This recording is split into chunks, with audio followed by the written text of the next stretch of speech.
Hello hello, हाँ जी, आवाज़ आ रही है?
A very good evening to all our viewers, and welcome back once again to Sultans Abu Dhabi, where we all set for match number 8 of UPRO Summer Cup Pro Edition. It's going to be a very talented side of Sodexo Kelvin Cricket Club taking on King of Sultans, and we're expecting to have another fascinating game of cricket. Right then, just a short while ago, I was there with the two captains and the match referee for the all-important toss.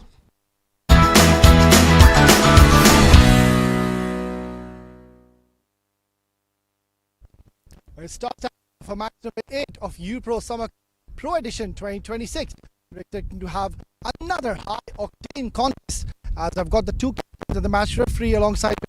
And now to match in the middle is the captain Mitch Van Wyk of Kelvin Cricket Club. On his left, the captain of King on the extreme left.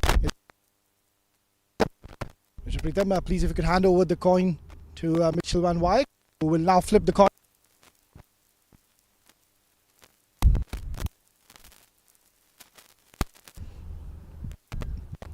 Congratulations, Jab winning the toss. Already a good start to this tournament, couple of points on the table. So what have you told your boys today before this important game? Yeah, having points, definitely, I tell you, especially in this tournament. So the message is really simple. Game. Composition of your side, any changes to your playing 11? We have changes. Fortunately, Madassar is out. In case we brought in and the guy comes in, his name is George. I don't know who he's placing, but two changes. Best of luck, give us a good game.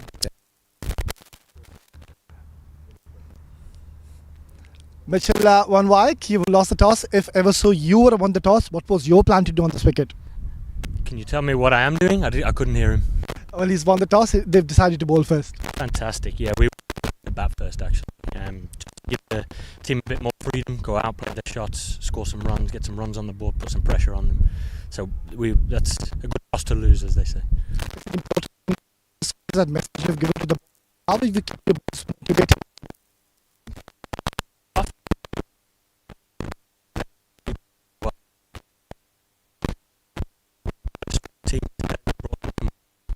when available, and the mentality is there to firepower to make this addition to them. And we know we've got to win the next two if we want to out the group stages.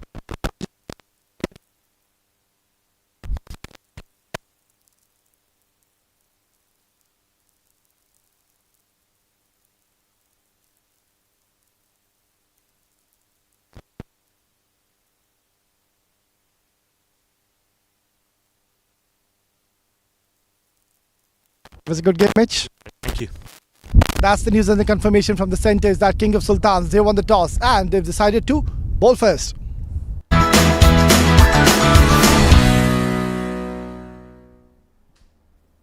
Well, there you have it. Captain Javo calling it right, doing the toss, bowling first. Let's have a quick rundown of the two playing 11s. The captain leading King of Sultans is Javo. Abdul Muqtadir Babar, who had a great evening in the last encounter. Anis Sami, Irfan Yusufzai, Sandeep Singh Sandhi, the player of the match. Tarindu Pereira, Wajahat Bhatt, Zafir Yassin, Anas Khan, Majufur Rahman and Shiraz Khan on the other end. Kelvin Cricket Club, they too have some very exciting cricketers in their lineup.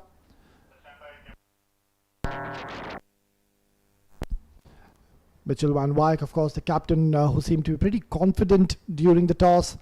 Danny Pawson, and that is one man who missed out in the last game. Then you have Darren Walters, Diwan Mini as well.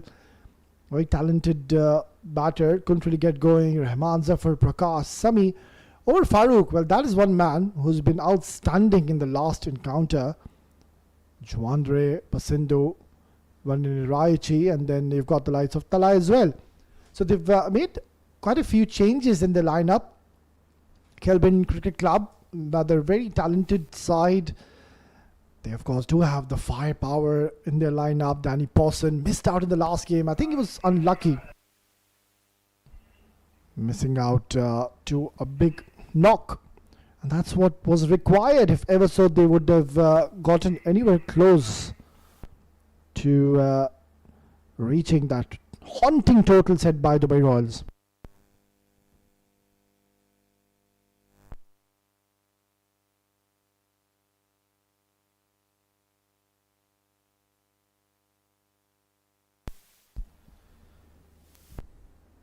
So here we are. We're just seconds away for match number 8 of UPRO Summer Cup Pro Edition. Already we have seen quite a few close encounters, some thrilling high octane games which has gone right at the last delivery of the contest, and we're expecting something similar this evening.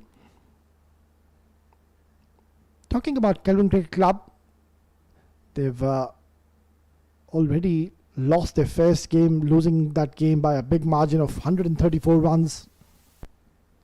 On the other end, the bowling side, King of Sultans, they're having a good run so far in this tournament. Already 2 points on the board for them, so that always gives you that extra bit of confidence when you come into your next game.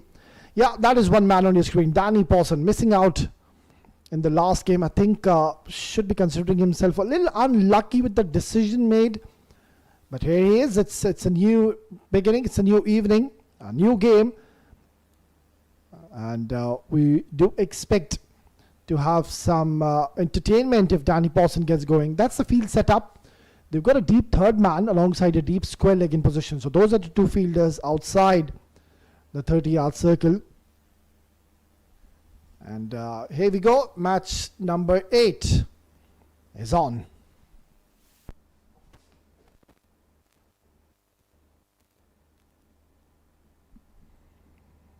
Right on the money. This is what is required. The first 6 overs, we do tend to see bowlers, they try to put extra bit of effort, they try to bowl way too quick.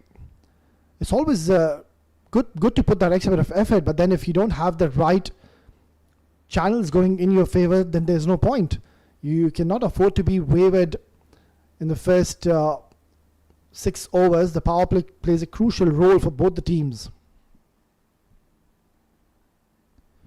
Full and straight, and hint of inward movement towards Danny. Yeah, but if ever so, this delivery was starting off from the 4th or the off-stump channel. I think he would have had a genuine case of getting his first wicket, because that swung, and you could see that it did swing quite late. That is what really done Danny Pawson. But yeah, good intent. At least he's trying to pitch the ball up towards the batter.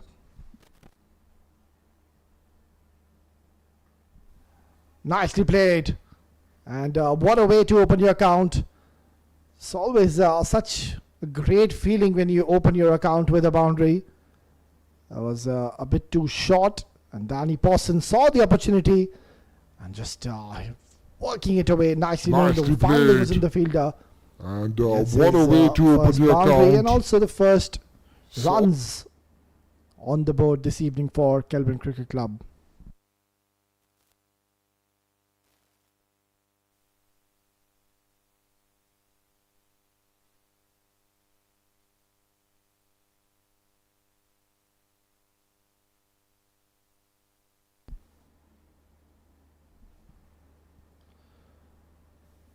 Hits it hard, but just cannot find the fielder. I think the better option, he could have gone towards the offside. There was a lot of width offered. And also half volley, and he could really have gone towards the cover region. Played it aerial. That's something which we have seen Aditya Shetty do. Every time you bowl anywhere outside the off-stump channel, Aditya Shetty, the youngster of Dialer Battery Gorilla 11, he's been so impressive. He doesn't really let go anything which is in his arc, in his areas. Shiraz Khan so far is not find his right lengths, I believe. The consistency as a medium pace bowler is such a vital role when you come on to bowl with the new ball. It always sets the tone early on in the innings.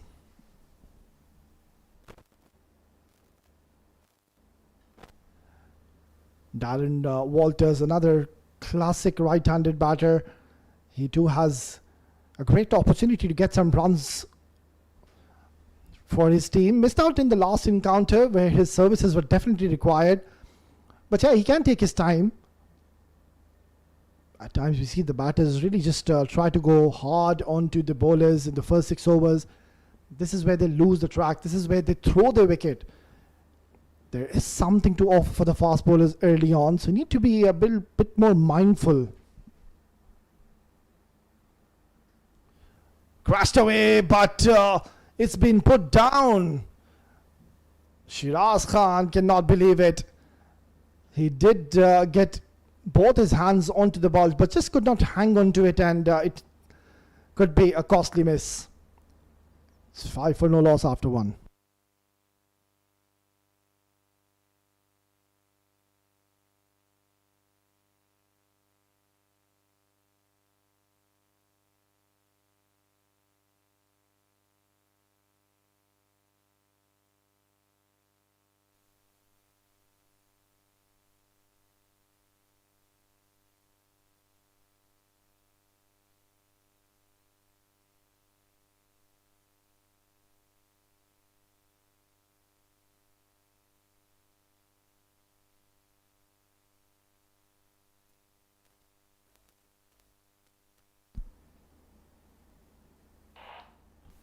Five for no loss. The two batters surely would have learned their lessons and surely would have gotten some experience in the first encounter where they went on to lose the game by a big margin against the star-studded lineup of Dubai Royals. But here they are again. They are a team which will give their 100%. Irfan Yusufzai to be sharing the new ball. Worked away nicely. Bit of a mix-up between the two. That's something which you can't really afford. We already saw quite a few runouts in the first match they played, Kelvin Cricket Club. And this is good to see that both the batters are just having a quick chat and ensuring that the calling has to be loud and clear. You don't want to be getting out early in the innings, and that too in the form of a run out.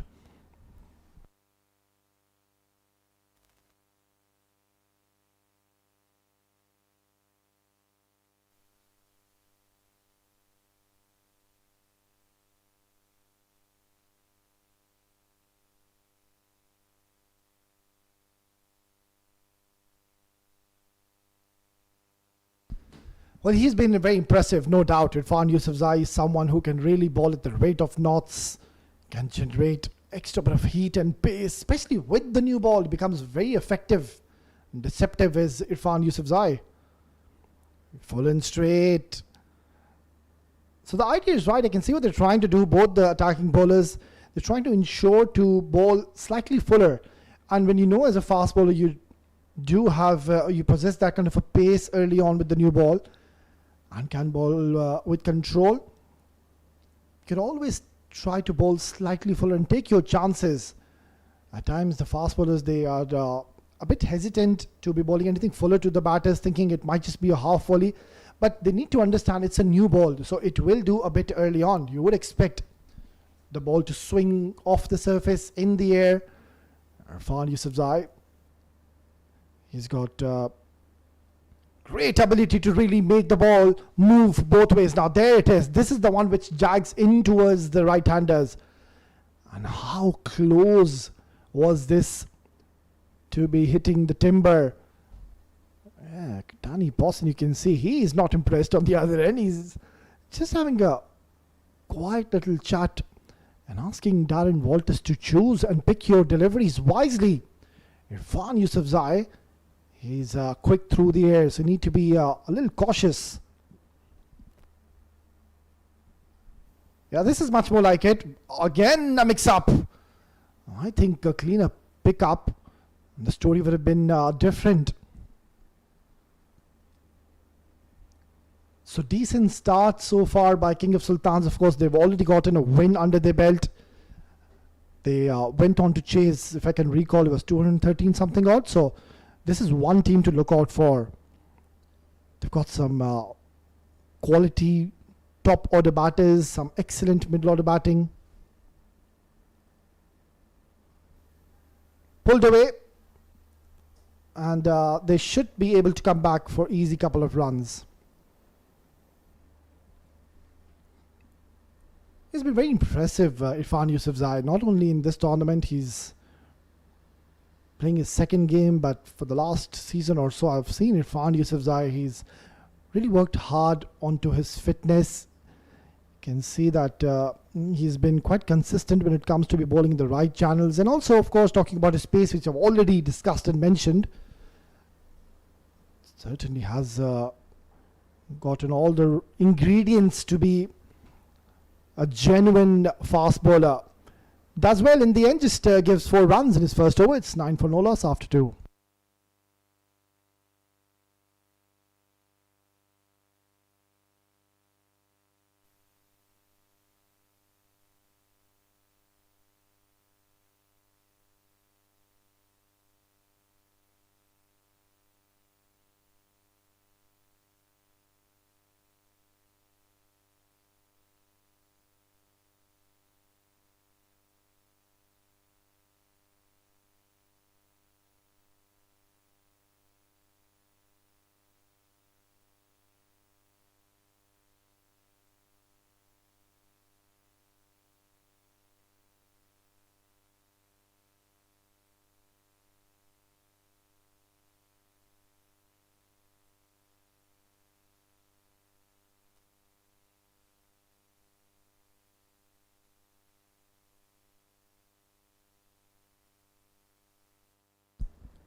Gets it hard.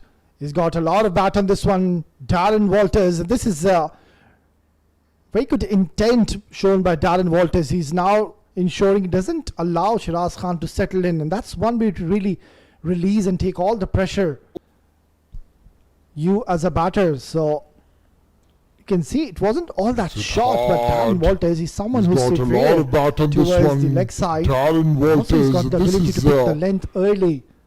He's a special batter, no doubt. Darren Walters did miss out in the last innings, but here he is now, off to a good start.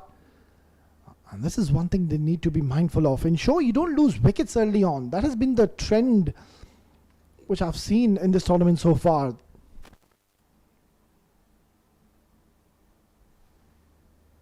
You don't want to be putting any sorts of pressure on your middle order batters. Yeah, I understand you as an opener, your job is to ensure you give your team those blistering and fiery starts. But you need to have a method into your batting. You can't just really come out and swing what's coming in your way. You're facing against some quality bowlers. We've seen the likes of Wasim Akram, Zishan Nasir. I mean, those bowlers, they can bowl with some severe pace. Ziya Mukhtar as well. And I've seen batters, they try to target them, and that's where they lose the plot and lose their wickets early. Oh, lucky for Danny Pawson. You can see that was more like a hoik.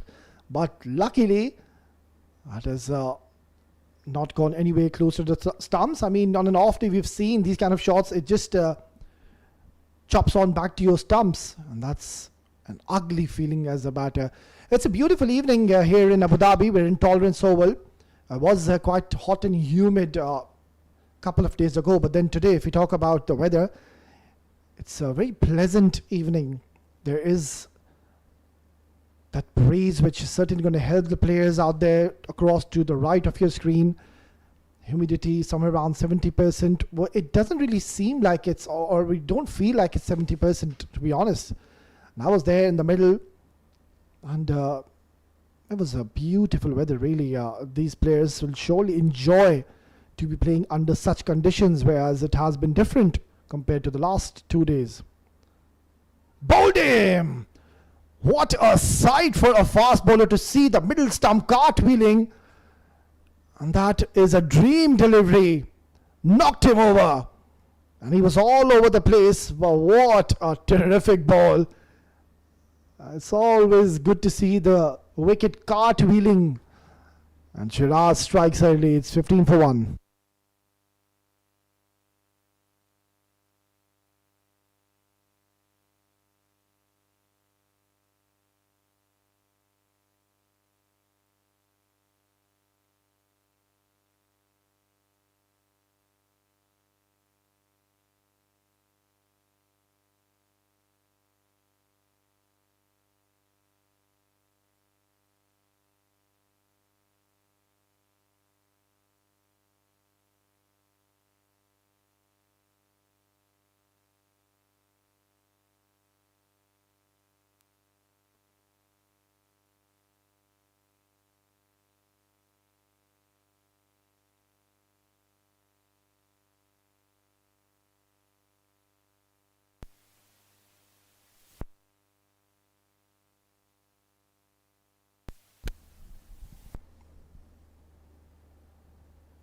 It's a perfect start for King of Sultans. Of course, the captain Javo winning the toss.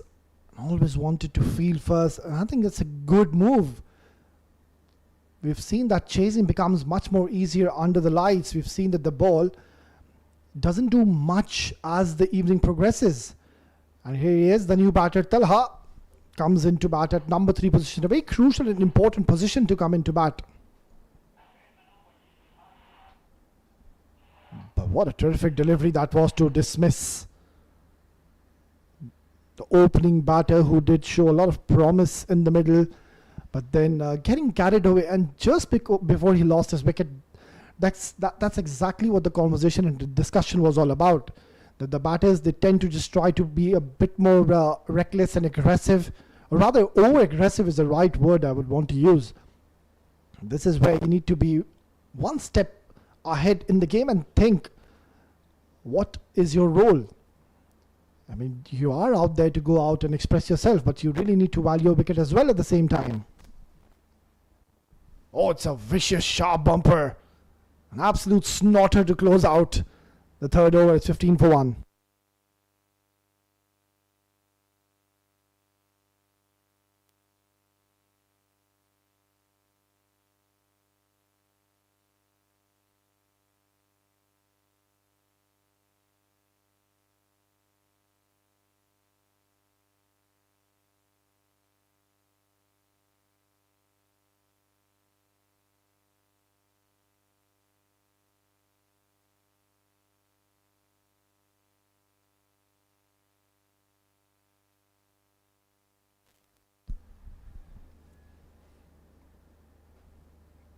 Well, this man on strike will make a vast difference if ever so he stays till the 10th or the 12th over. A genuine power hitter. And there you go. He's proving as to why did I call him a powerhouse and a power hitter, because Danny Pawson, when he hits, it will stay hit. He's a powerful bloke. He's got those broad shoulders. He's tall, very strong in stature.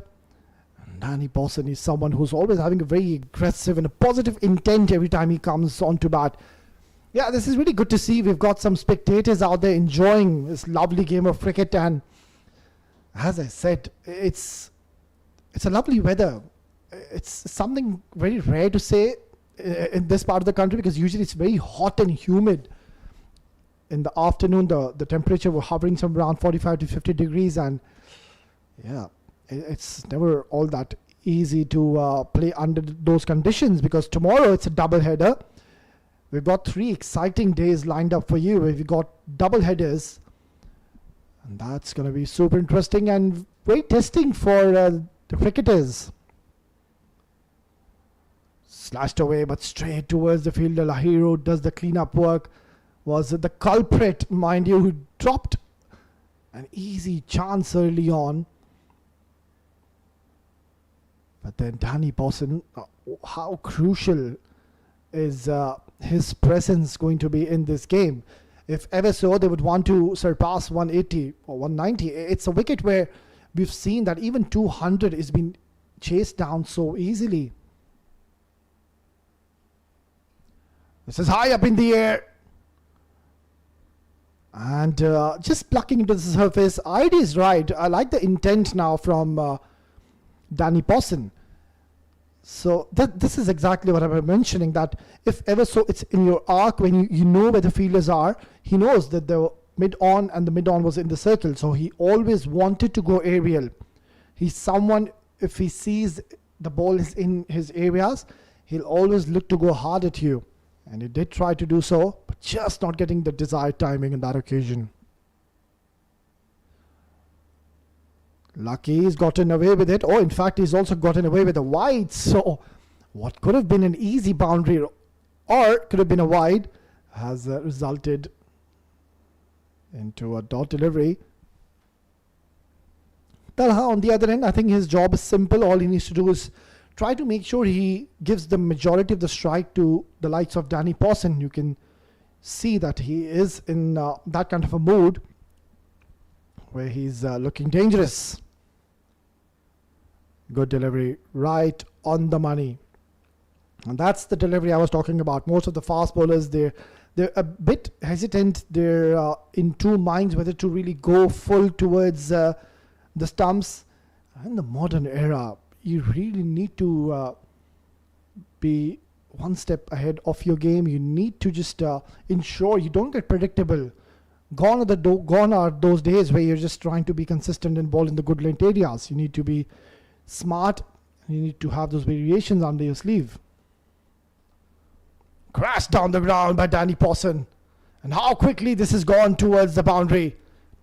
That itself is a testament to the fact that Danny Pawson, he's got long levers, and Irfan Yusufzai has been pumped down the ground nicely, and umpire does a good job as well to get out of the firing line of Danny Pawson. It's 27 for 1 after 4.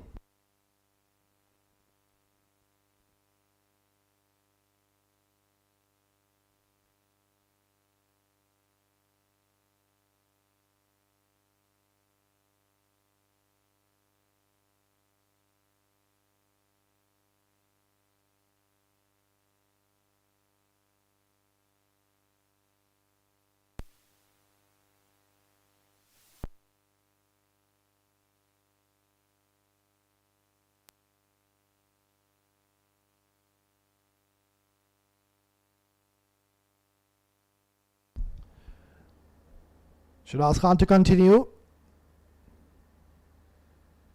Asking the question, yeah, easy decision, drifting down the leg side. I think this is a very smart and a wise move by the captain Javo, knowing that Shiraz Khan, he was brilliant in the first couple of overs he's bowled. He's already bagged a wicket to his name.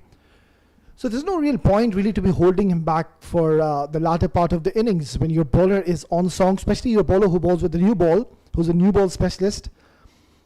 You would always want to have the momentum going in his favor, because at the moment Shiraz Khan, he's on the run, he's bowling those perfect deliveries right onto the right channels. The trajectories have been quite impressive.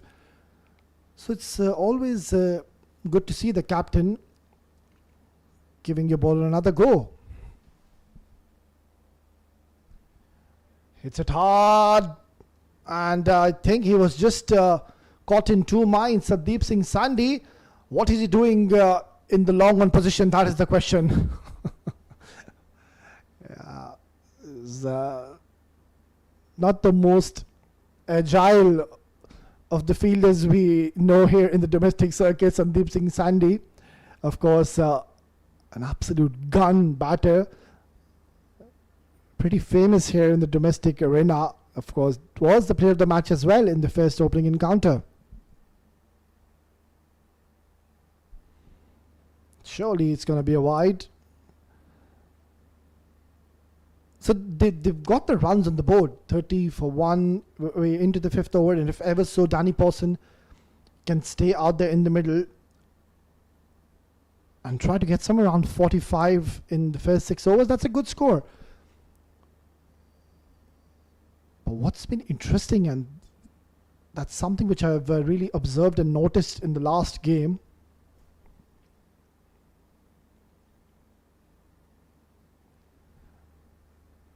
that was a good delivery by Shiraz Khan. You can see that he took all the pace off. It was a back of a hand delivery, and Danny Pawson did read the delivery, but then again just could not get it from the middle of the bat. So yeah, I was just mentioning on regards to the spinners. Yesterday we saw the spinners, they were having a great outing. Dial Battery Gorilla 11, they had quite a few spinners in their lineup, and we saw that the ball ever so slightly did keep low. It was holding up into the surface. It wasn't really coming onto the bat all that good. False start, Shiraz Khan will have to go back and reload. So that's going to be a very interesting passage of play. Danny Pawson, of course, is someone who will fancy his chances against spinners. He's very strong. The moment a spinner is being introduced, he is someone who will look to go hard and big against spinners. But what's going to be interesting to see as to how much turn and how much bounce are we going to have in the surface. Yeah, that's... in fact, it's been given as a wide. That was a close call. Umpire thinks otherwise. Nonetheless, good thinking. It's a very smart approach by Shiraz Khan. You don't really see much slow deliveries being bowled by the fast bowlers in the modern era. You would see a lot of bumpers. But Shiraz Khan, he does realize he's someone who doesn't really bowl all that quick. He's a gentle, military medium pace bowler. Does tend to rely more on his consistency with his right line and lengths.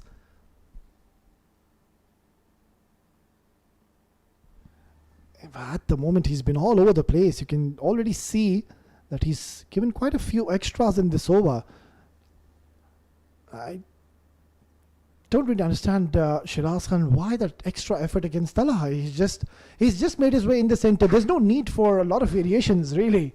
It's a new ball. You're just into the 5th over. All you need to do is ensure you pitch in the right areas. That's it. That's basic stuff.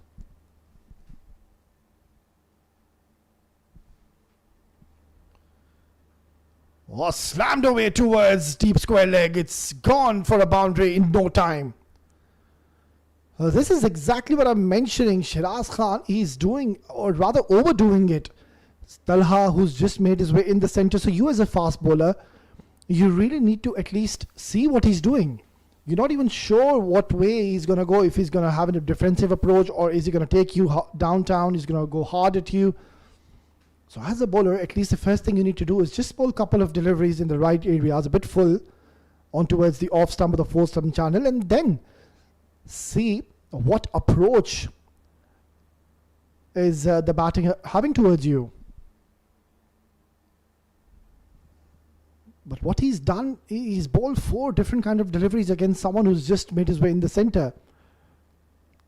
So these are the little things these young lads, they need to learn. Still early days in this tournament. They're playing the second game. Of course, they do have a couple of points under their belt after chasing a huge mammoth target of 213 odd, if I can recall. So this is one team, they are surely coming in this game with a lot of confidence.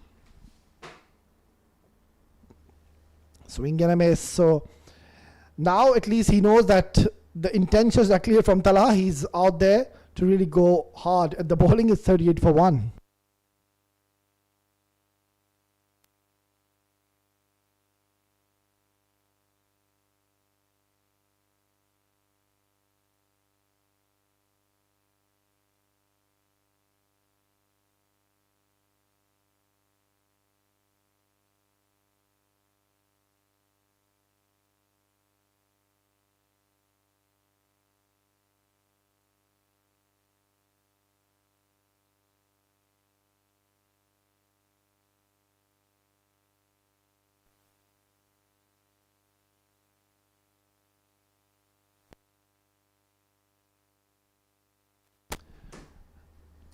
Both teams will be happy with the start that they've gotten. Of course, a wicket to their name, Shiraz Khan getting the opener, Darren Walters. That was a big blow. And now the captain has realized that it's time to bring spin early on into the contest. Now this is a good move, I would say, because Lahiru, he's someone who will take the ball away. He's a right arm finger spinner. He's going to take the ball away from Danny Posson. So let's have a look at the field he's got. He's got a deep mid-off alongside a long on in position. So 2 fielders straight down the ground.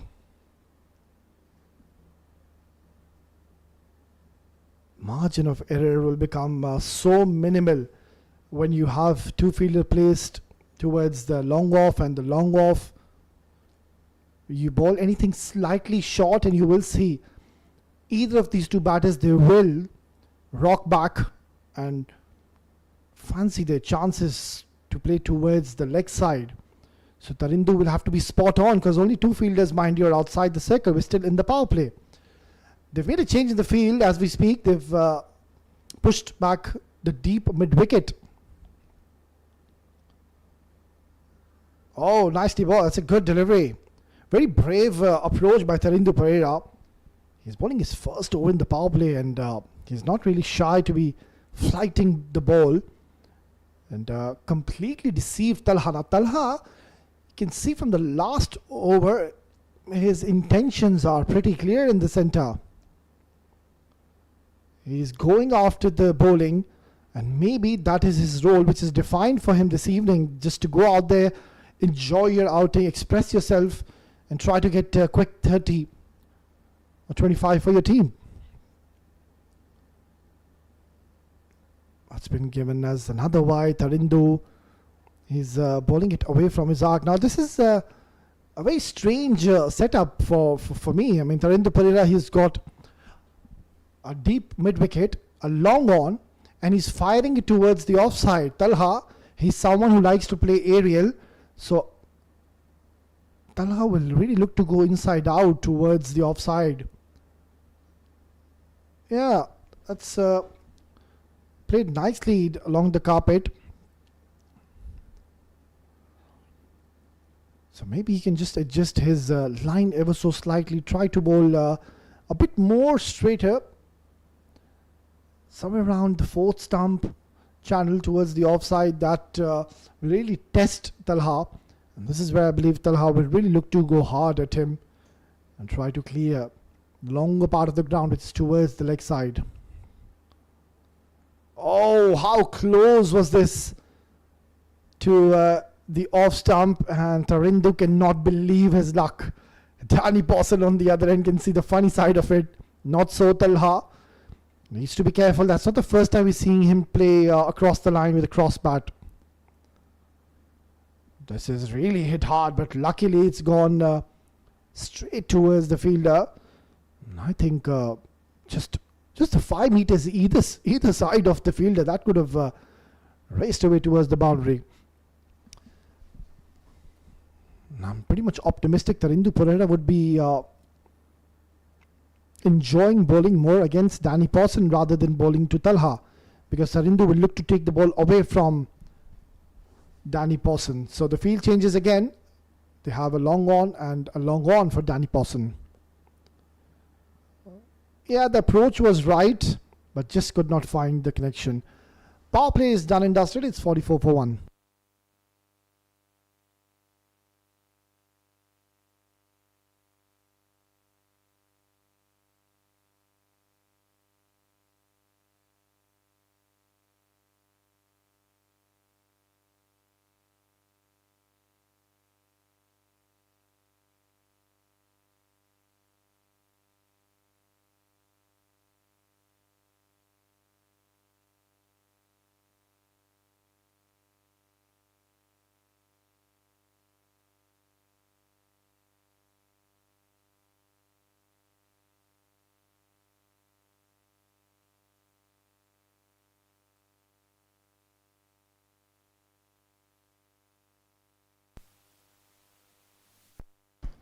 Yeah, no surprises. It is Zafar Yassin straight away after the power play is concluded. The captain has gone to experience of this man on your screen, Zafar Yassin. He was very impressive even in the last encounter, where we've seen Zafar Yassin, the consistency he had, the control he had when he came on to bowl, and of course did pick up wickets as well. And here he is again this evening. There you go, right on the money. This is what I really love about the left arm finger spinners.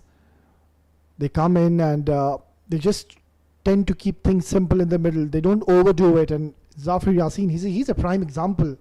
He reads the batter right till the end, keeps an eye on the feet movement of the batter, and then just at the last split of the second, he adjusts, watches the batter, what he's on about, and then delivers and pitches the ball in the right area. So it just shows that the control this man possesses is simply impeccable.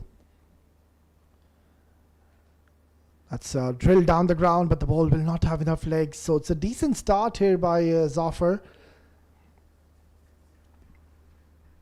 At times, bowlers, they try to just turn the ball and try to bowl way too quick. But the need of the demand of the current surface is that you really need to allow the ball to grip and turn. And how do you do that? You need to flight the ball. You need to give a bit of loop, a bit of air, and see what the wicket has to offer for you. If you come in and run in and bowl those quicker deliveries, I don't really think it's going to work in your favor. And Zafar Yassin is someone who is pretty mature. This is in the slot. Zafar Yassin, clearly we could see he was trying to flight, but the problem was it was in the arc of Talha. And Talha, we've seen already, he's been trying to connect the ball from the last couple of overs, but to no success. But on that occasion, getting it right from the middle of his bat.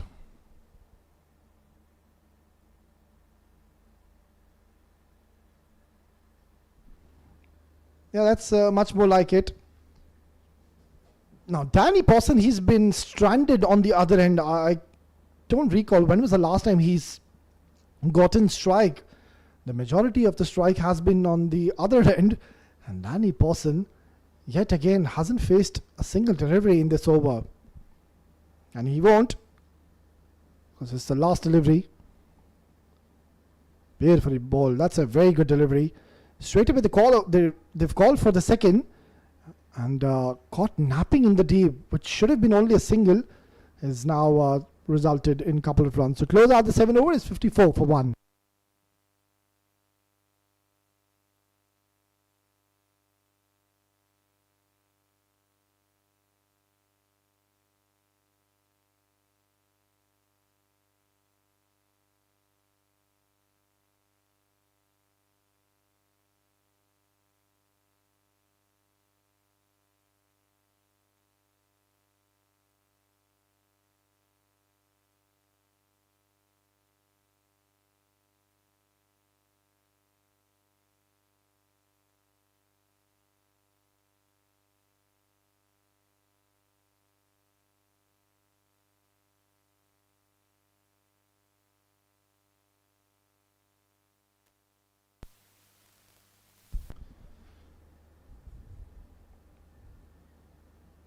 started off well, Tharinder Pereira, in his first over, giving only the 6 runs.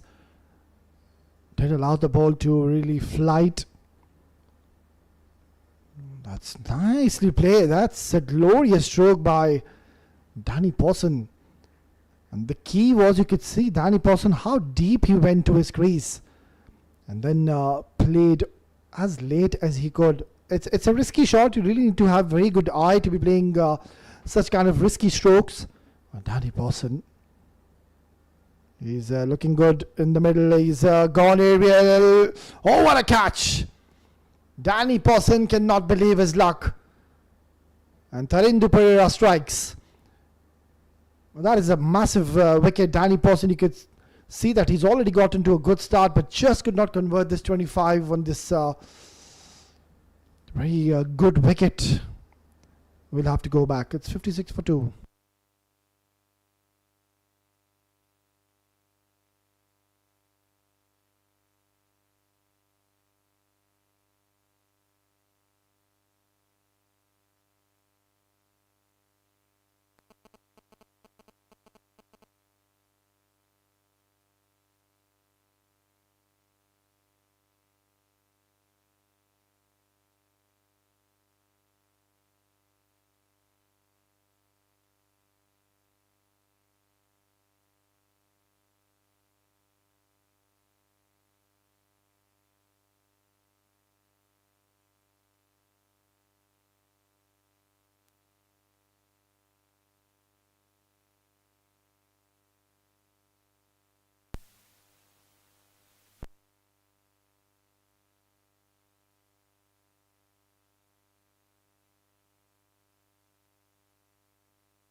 This is exactly what happens when you are disciplined with your right line and length. Tharinder Pereira, he's done exceptionally well so far. And Divan Mini, another talented right-handed batter, who's just made his way in the centre. Does have a bit of time really to get his eye and adapt to this surface, where so far no real demons as of such. So far you can see that the ball is coming onto the bat very nicely. Not much of turn to offer for the spinners. Beautifully played. That's a really good shot by Talha. Quite contrasting as to what we've seen so far. Because Talha has been looking to play those aerial shots, but this time he's cut it nicely. You can see that slight bit of pause, the split of a second of a pause, and then he cut that ball. So that's a really good shot to get another boundary to his name. On the other end, as a bowling team, you shouldn't mind the way the approach Talha is having against you. It's always good for a batter to take those chances. Flighted, and that's gone a long way. It's a monstrous hit by Talha. And Tharinder Pereira just trying his luck yet again. The only issue was he's bowled in his area, in his slot. And that was a thunderous hit by Tharinder, or beg your pardon, by Talha, who is reached only 27 in no time. Will surely be looking and eyeing to get his half century. It's a good little over for Kelvin Cricket Club. Cut, but there is protection. Yeah, if ever so Talha could have left that one alone, that surely would have been a wide. 68 for 2 after 8.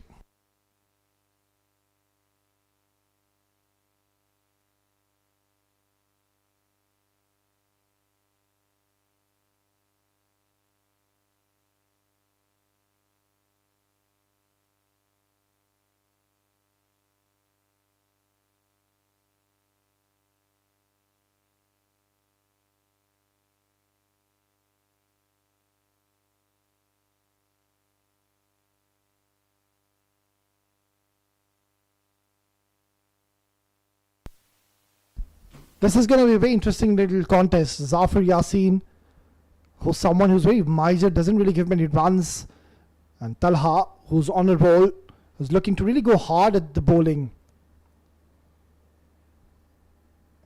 And Zafar Yassin is a smart operator. You won't really see him flight a lot to Talha. He knows that there's no point really flighting the ball when Talha is on strike, because we've already seen they've taken their chances and Talha has been severe against them. So might as well just change your trajectory, change your pace, bowl a bit more quicker, and also change your length. Don't bowl all that full, just the good length or maybe the back of the length, but has to be a little quicker.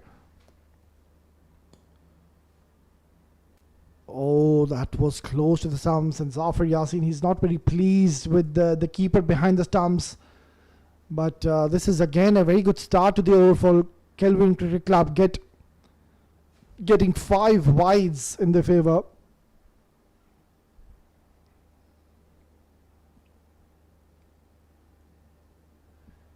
Yeah, better effort is required really at this level. You do expect the keeper behind the stumps to really stop these kind of run flow at the moment. So it's good to see that Zafar Yassin, at least he's having a plan in his mind. He's trying to just bowl it slightly shorter away from the arc of Talha. He's making him cut, and also Diwan Mini, another batter who will look to go hard at you. So he's just making the batters cut at the moment. This is a hit really hard, but straight to the fielder. Single isn't going to be a problem. But surely a partnership is now needed. Good runs on the board. 75, that's a good score. We're into the 9th over. So if ever so, they can end up somewhere around 90 in the first 10 overs without losing any further wickets. They should be a happy bunch before we go into drinks after the 10th over. So they've realized that every time you go in the slot fuller, Talha has been quite severe against the bowling. So what Zafar is doing now is trying to bowl it away from his arc. Yeah, not the best of deliveries. It was short. And Talha is such a smart cricketer. He picked up the length way too early, and he knows where the fielders are. You can see even the fielder towards the deep square leg was quite fine. So that was nicely done. Very well played. It's a good little innings we are witnessing. On the other end, the captain Javo, he needs to come up with a plan. Zafar Yassin, one of the main backbone bowlers too, is finding it difficult to land the ball in those right areas.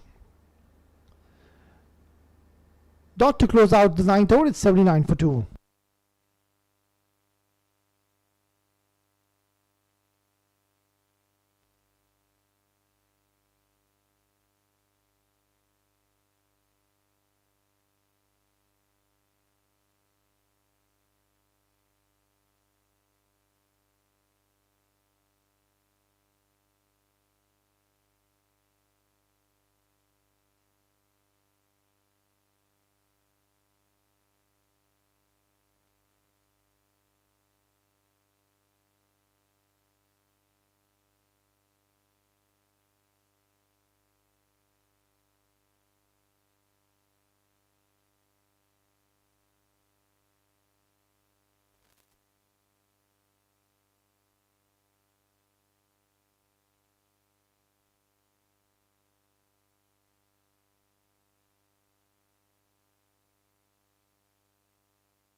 Good little innings so far played by Talha. He's inching closer to his half century.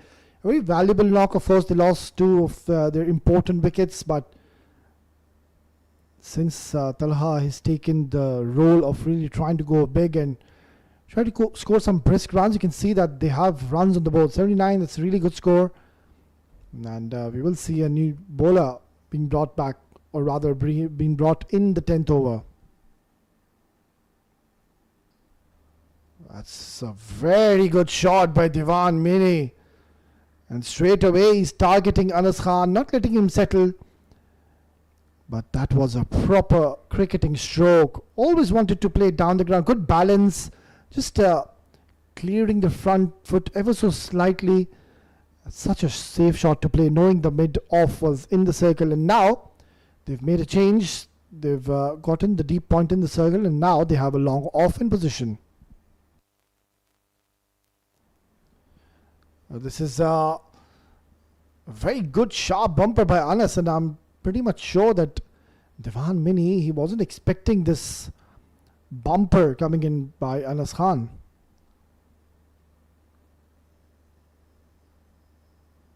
So decent runs on the board, 85. They should be eyeing somewhere around 185, 190, even 200 if Talha and Divan Mini go on to bat for another 5 to 6 overs. Yeah, that's much better. Just back of the length.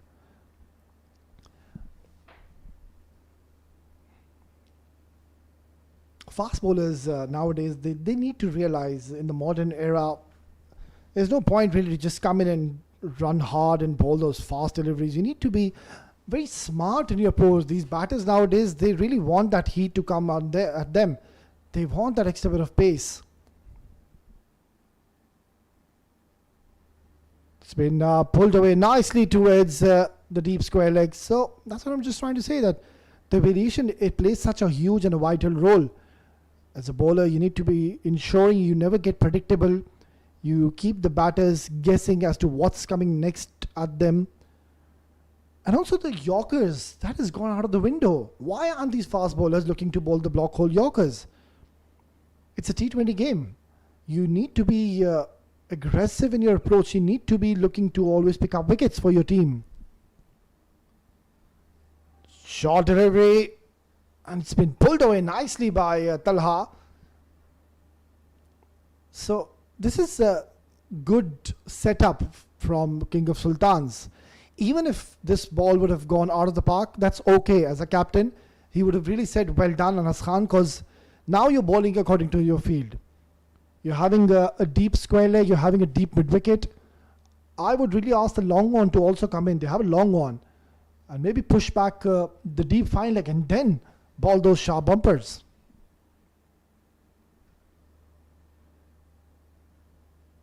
Single to close out the 10th over. We are halfway through.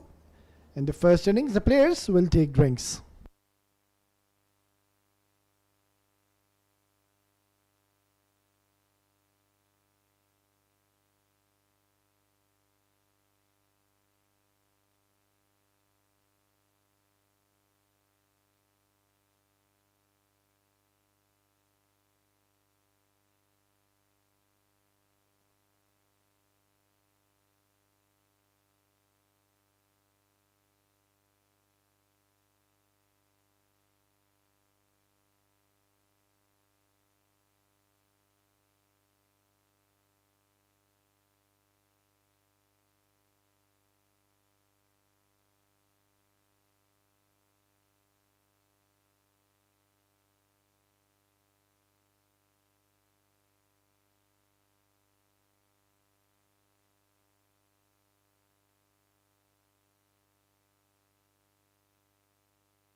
excellent partnership stitch between the two, Talha and Diwan Mini.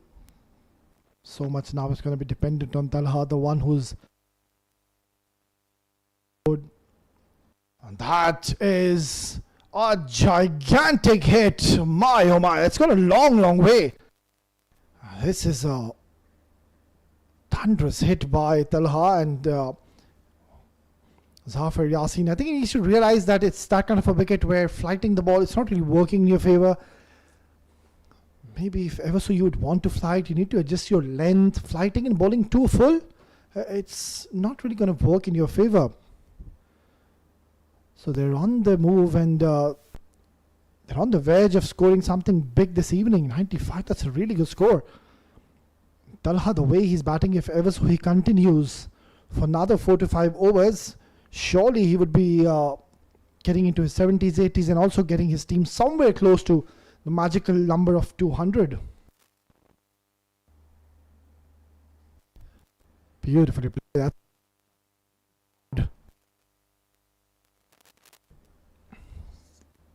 Such an important knock by Talha. And he's someone you wouldn't expect really Talha to come in and just score each and every single game. You need match winners, and Talha he's a match winner. When he's on song, he will take your team across the line. And this is what he does, and this is what he's doing this evening against a very good quality bowling lineup. It has been a struggle, a tough phase for the spinners especially. They've found it really hard to find the right lengths, especially against the likes of Talha, who's now just 7 runs away to be getting to his half century, a well-deserved half century, I would say.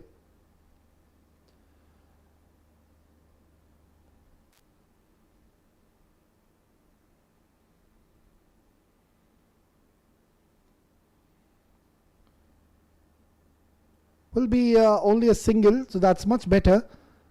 He's done well, Zafar Yassin. It's never a great feeling as a bowler, especially when you get hit for a maximum or a boundary in the very first ball. It puts you at the back foot. I'm sure all the listeners, all the viewers listening what I'm saying, as a bowler, it's such an unpleasant feeling to be getting struck for a boundary or a maximum on your first ball, and the last delivery now has gone for a maximum. So even Diwan Mini is now joining into the act, and he too is decided, if it's a loosener, I'm going to go hard at the bowler. And Zafar Yassin is proven to be costly. It's 104 for 2 after 11.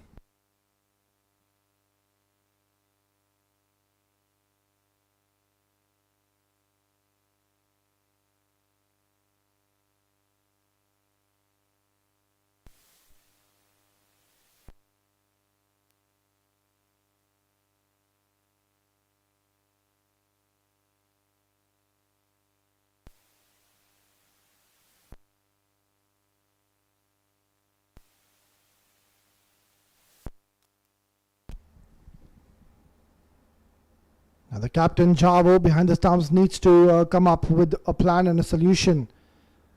There was a drinks break after the 10 overs, and in the drinks break, not too sure what the conversation would have been, but surely it hasn't gone in their favor. Introducing Zafar Yassin, and it was quite an expensive over we witnessed. Has been pulled away, and it's gone straight into the hands of the fielder. It's a massive wicket in the context of play. Anas Khan has picked up an important wicket, and the plan and execution has worked in their favour, having 2 fielders down towards the leg side, and he kept on bowling short. So this is really good stuff by Anas Khan. It's 104 for 3.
Juandre, the new batter, missed out in the last encounter, but here he is, another fine batter. He's walked into a situation where his team is doing well. They do have the runs on the board, but this man on his screen, he's bowling some lovely short deliveries. Oh, that one cut him in half. It's a good delivery. Yeah, you can see Juandre just indicating to his partner Dewan Mine, this one did jag in ever so slightly. And as a fast bowler, if the bowler swings the ball a bit too much, I think it becomes easier for the batters. But if you swing the ball just a meter or so, just a little bit of movement, that's where I think it becomes really difficult for the batters to judge the length, to judge the trajectory. You see a lot of caught behinds getting in the favor of the bowler. Another short delivery, so he's bowling a very fiery spell at the moment, Anas Khan. So what happens with the fast bowler, even with the new ball, when the ball is swinging, and if a bowler, he's got the ability to swing the ball, which we see in the modern era. Most of the bowlers, they're pretty much talented, and they do have the ability to swing the ball. But if ever so the ball swings a bit too much, for the batter, really it becomes very easy to read the ball because it swings a bit too early first. Another sharp bumper, and they're asking the question. He's celebrating, but Juandre is unmoved. And the umpire too seems to be not interested, but that was a fiery bumper. Yeah, I think it's a really good decision. And Anas Khan just getting a little carried away. But yeah, the umpiring standards here in this part of UAE, I think they've been very impressive.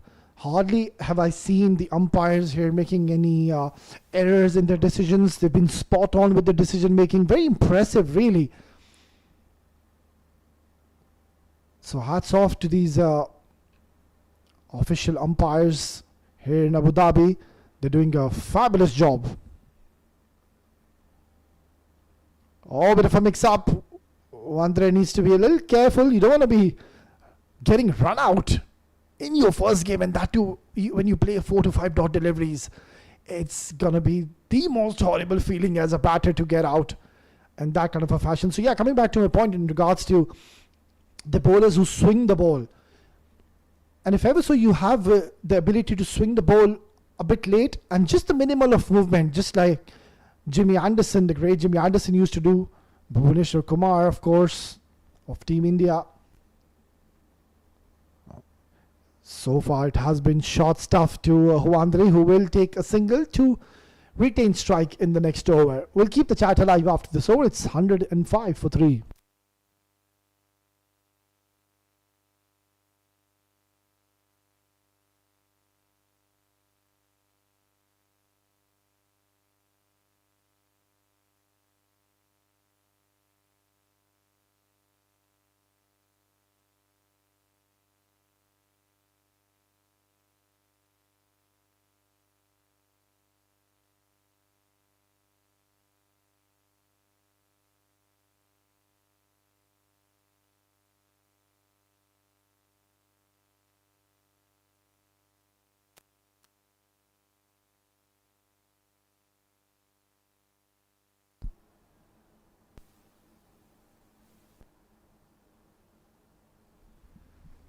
That's a good move here by Captain Javo. He understands that the spinners, they were finding it a bit tough really to land the ball in those good length areas. They were rather too full or bowling way too quick and short. And Talha was severe. Good news that they have gotten him in the last over though. Nicely played, playing it straight to bat. Juandre at the other end, I think he does have a bit of time in the middle. He does have the privilege to really just play a few deliveries because they do have the runs on the board, and he's someone who can really blast the bowling, Juandre. So all he needs to do is ensure he doesn't really get carried away or he loses patience early. It's okay if you play 5 to 6 deliveries and not score runs. That's completely fine when you play your first game in a new tournament. Lovely delivery, beautifully ball. That's a ripper by Irfan Yusufzai. And clearly we can see that Uandre was beaten by pace. That was a lovely delivery. And all of a sudden now, Kelvin Cricket Club are at the back foot. It's 105 for 4.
Oh, beautifully balled, and how that missed the stumps.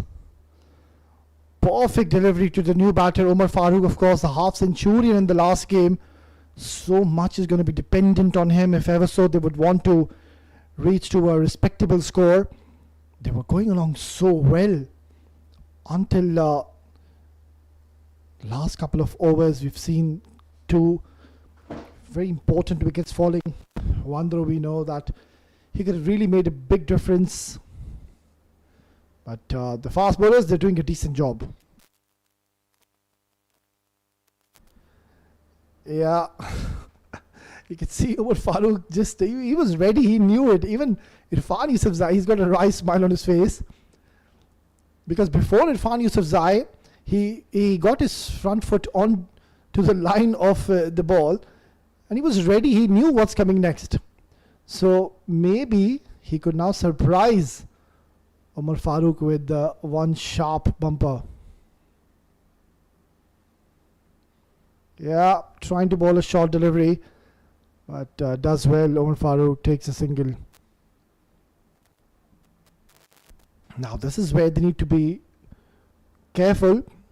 Kelvin Cricket Club, after losing two important wickets, if ever so they go on to lose another wicket, and especially they lose Umar Farooq, that will be a big dent put onto their batting lineup, because that's one man who was stealing the limelight in his first game, went on to score these important runs.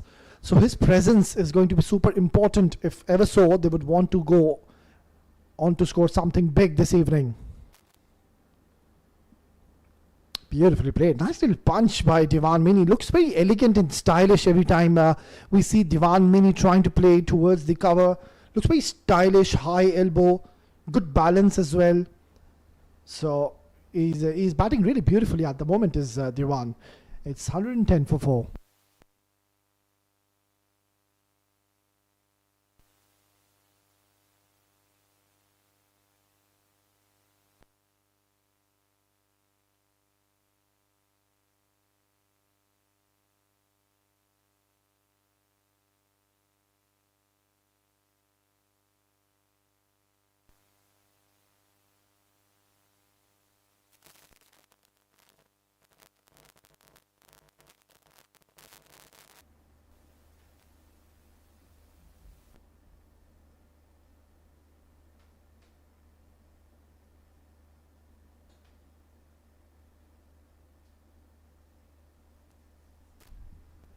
New bowler introduced into the attack is going to be Wajahat Butt, to be bowling first time this evening. Another bowler who is a very clever operator. He's someone who doesn't bowl quick at all. Yeah, that's for sure. But he's someone who reminds me of the great Chris Harris of Team New Zealand. He used to come in and just bowl those medium pace deliveries. Now this is a super shot by Umar Farooq. He's just continuing from where he left off in the last game. He's of course the top run getter for his team, but that was a nothing delivery, really too short, and it was meant to be hit. So his services are surely required. Umar Farooq, a man in top form. He is someone who will really hold the key for Kelvin Cricket Club if they want to set a respectable score. That's much better. Adjusting his length and also bowling in a good line, trying to target the stumps.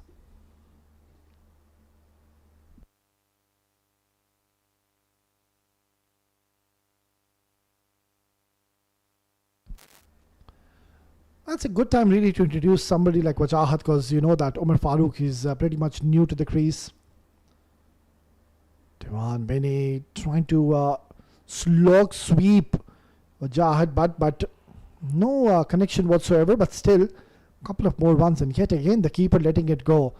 Quite a few runs have been scored behind the keeper, behind the stumps. Something you really would want to control.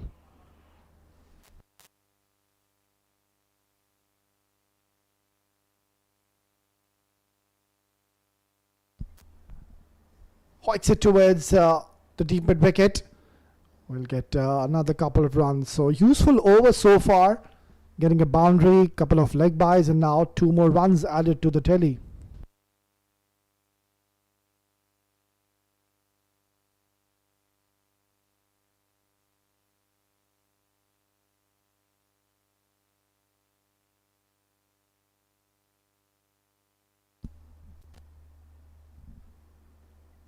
Smart bowling. This is a very good approach by Wajahat, but he saw that Dewan Mini trying to create room, just moved a bit too much, and that's why Wajahat will bowl it away from his arc. It's 120 for 4.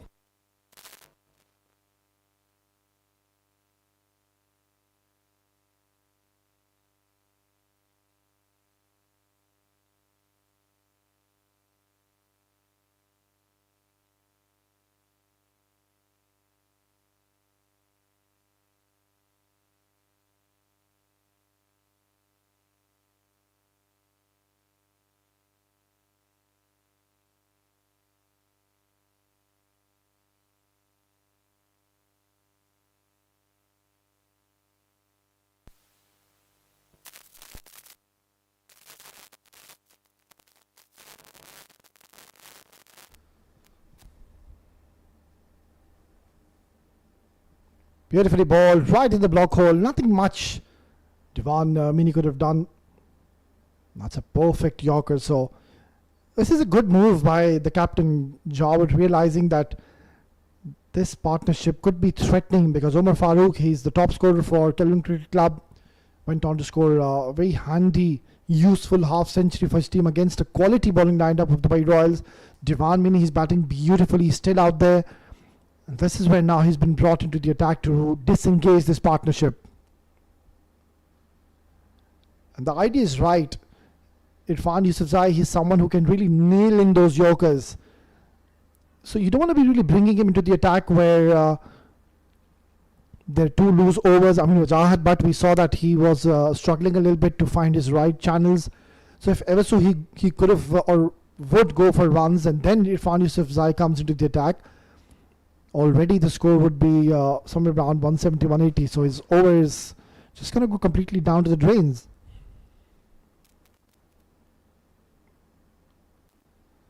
Lovely delivery. Such a smart and a canny bowler. Now, Dewan Mini, the only error he's making here is that he's just showing his cards way too early. Irfan Yusufzai was still in his run-up when Dewan Mini moved and shuffled across the stumps and was trying to play a ramp shot. This is where it becomes so easy for Irfan Yusufzai to bowl wherever he wants to, because then by the time Dewan Mini shuffled, Irfan Yusufzai could really adjust his line and length and also the pace. And he did extremely well, taking all the pace off deceiving Dewan Mene. This is up in the air and it's gone for a maximum. Can you believe it? For a moment I thought it was more like a check shot, but he's such a strong and a powerful batter is Dewan Mene. And he's certainly turning on the heat here in the Tolerance Oval. That was an extraordinary stroke. The ball, you could see ever so slightly, it did hold up into the surface. But even then, Dewan Mene had to adjust and just a slight bit of pause. And that's where he pulled it beautifully. Excellent controlled aggression by Dewan Mene.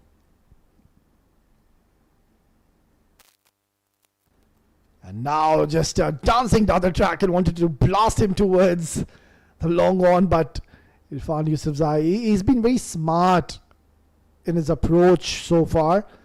Just nailed into the block hole once again.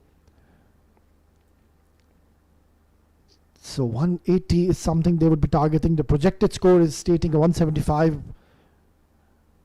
which I believe it won't be enough. Because King of Sultans, they have a very strong batting lineup. Sandeep Singh Sandhi will surely come out to open. In the slot, he's missed out surely. It's going to be only a single. Useful over for Kelvin Cricket Club. It's 131 for 4 after 15.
So we're going into the last 5 overs of this innings. Kelvin Cricket Club, they've done extremely well.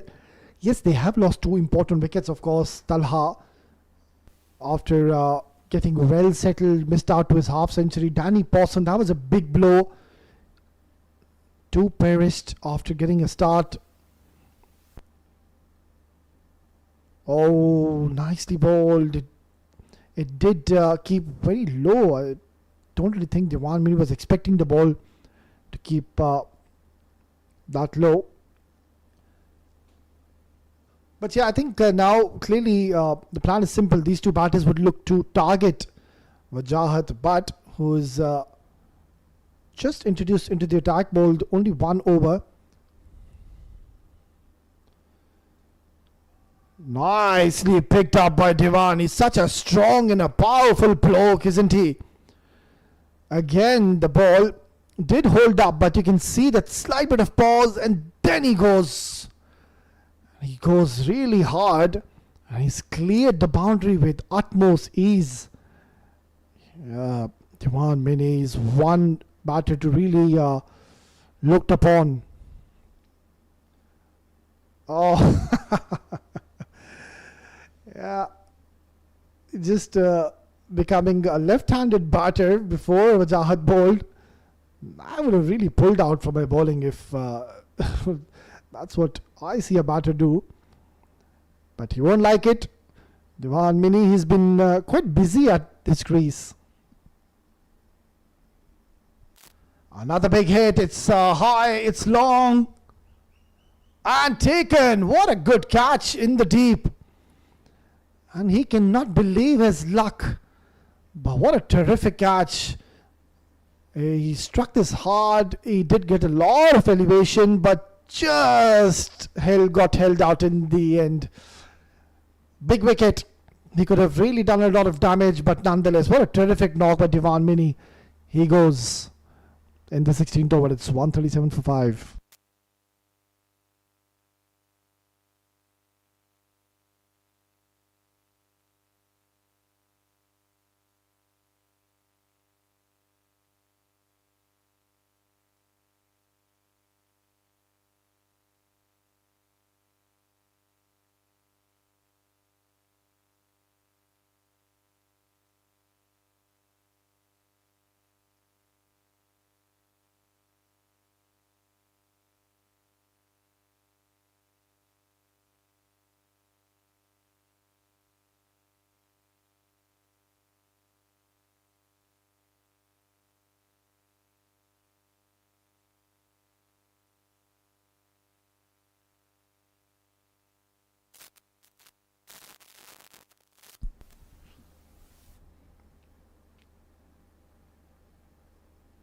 No real time left for Pasindu. I think he'll really need to get on with the game and get into the act right from ball 1.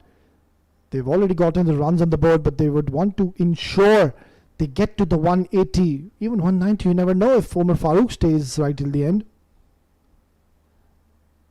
And this is what they don't need. They won't want to lose wickets at this juncture of the game, because every time a new batter comes in, he needs just a couple of deliveries to really get going, but that's the problem. That's something which they can't really afford at this stage of the game.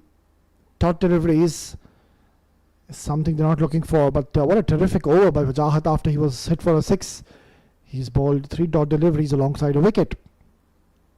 And now also finishes off well with a dot delivery. So what a terrific over by Wajahat bat. It's 137 for 5.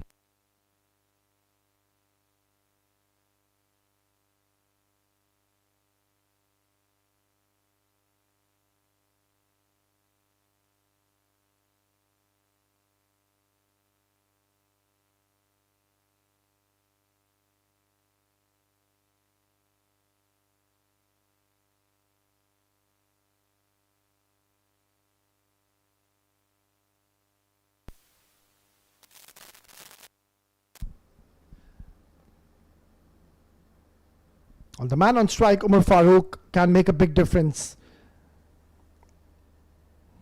He's still out there, still 24 legal deliveries to go, so they need a quick fire 30-40 from him. Quite possible he's someone who can really take the bowling on and really score those brisk, quick runs when required. Short delivery, it's been pulled away along the carpet, and how quickly it's gone towards the boundary. What a start to the over, and Anas Khan, he's stunned. It was a fiery bumper, but Umar Farooq, it just looked like that he was always ready for a sharp bumper. It did hurry on to him, but gets into such an excellent positions early, does Umar Farooq. Starts off the over well, gets a boundary. So making a slight bit of adjustment, he's now pushed his short midfielder towards the deep mid wicket, and he's having a deep square leg. Now you can afford to bowl sharp bumpers, or also a slow bumper could be useful delivery. Yeah, better. This is good. Even if Umar Farooq would have slashed this, he has a deep third man in position. So this is what I really love about the fast bowlers, when they come and bowl with a plan, a strategy in their mind. Really, you can't just come in and bowl with the aggression, with headless aggression, I would say. But Anas Khan, so far, he's been quite impressive in this game. This is really good. Very smart approach by Anas Khan. He has a long on in position as well. So trying to bowl towards the legs of Umar Farooq. Even if the batter gets some bat on this one, it would go towards the deep mid wicket or the long on. This is really good, smart setup by Anas Khan. perfect Yorker. And this is what you would want to do when you're bowling to a new batter, Pasindu, who's just made his way in the center. So he's looking to go for the kill. He still has another over under his sleeve. That is going to be a challenge for Omar Farooq and Pasindu. They did start the over well with the boundary, but they would want to ensure they convert it into a big one. They usually start off the over well, but then just the next delivery or so tend to get a bit slow.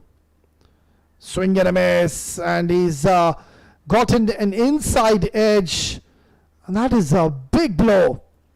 Some very disciplined and quality bowling has gotten Anas Khan another reward, and it's a big blow. It's the half century in the last game. Omar Farooq is now heading back to the dugout. They are pretty much now having an upper hand in this game, are King of Sultans. It's 143 for the loss of 6.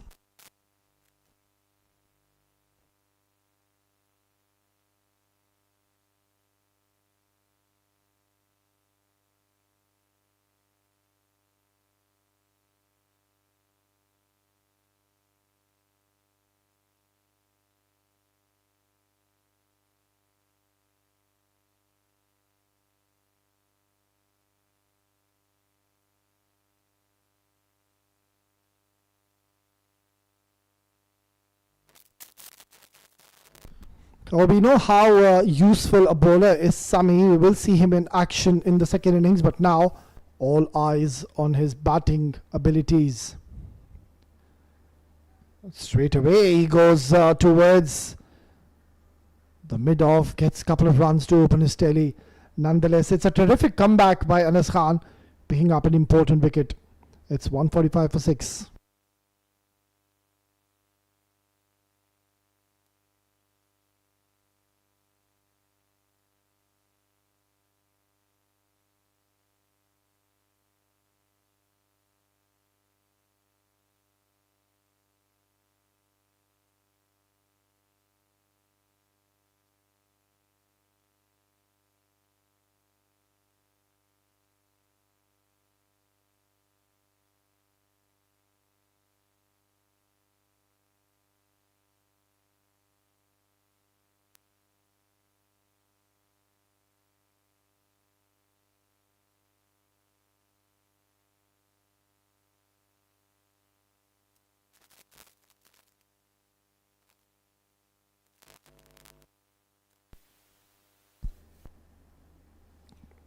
It's not going to get any easier at this stage when you have two new batters at your crease. You have Shiraz Khan, who's got one more over, who's going to bowl the 18th over. And then you've got one more over from Anas Khan.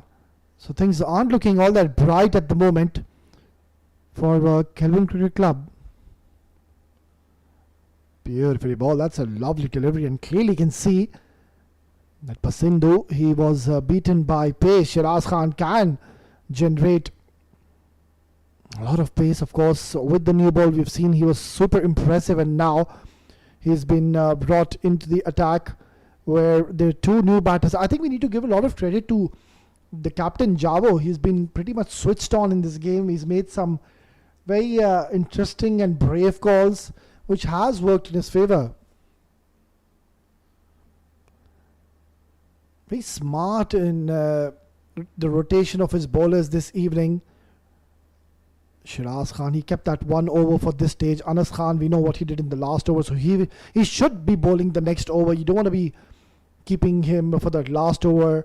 You need to go for the kill. So you've got 4 overs of Shiraz Khan, then you've got 6 deliveries from Anas, so make that 10 deliveries, and you've got 4 more wickets to pick.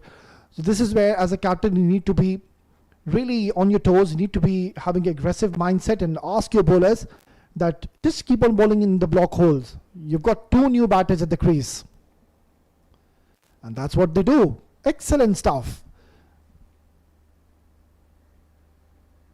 This is what I really love about these cricketers. And what have they done? I mean, the commentators curse. How quickly does it get onto the bowling side? I was just praising these men in green, And they've made a slight bit of error, which will bring Sami back on strike. Now, Sami, he's a very tall fellow. The bat literally looks like a matchstick in his hand. And one thing I can promise you, if he gets it from the middle of the bat, there are quite a few cars towards the long on, and those cars will be in a bit of trouble.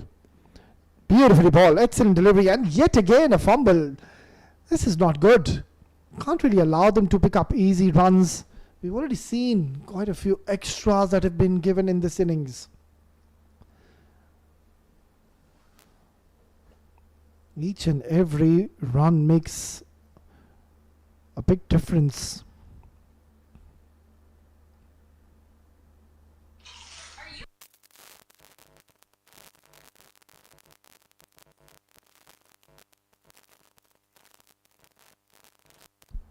It's hit really hard. That's a lovely stroke by Pasindu. He's had enough. He's seen the ball well. He's now adapted to this wicket. That is a clean strike down the ground.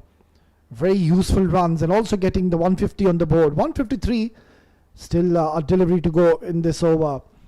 Even if he's conceded a boundary, you can see that it hasn't been an expensive over. That's all because he started off well. So just one more good delivery is what Shiraz Khan requires to close out a very economical spell that's been flicked away. Straight to the fielder. They're looking to come back for the second. In fact, they are going for it. And a very good running in the end, resulting 2 runs. 155 for 6.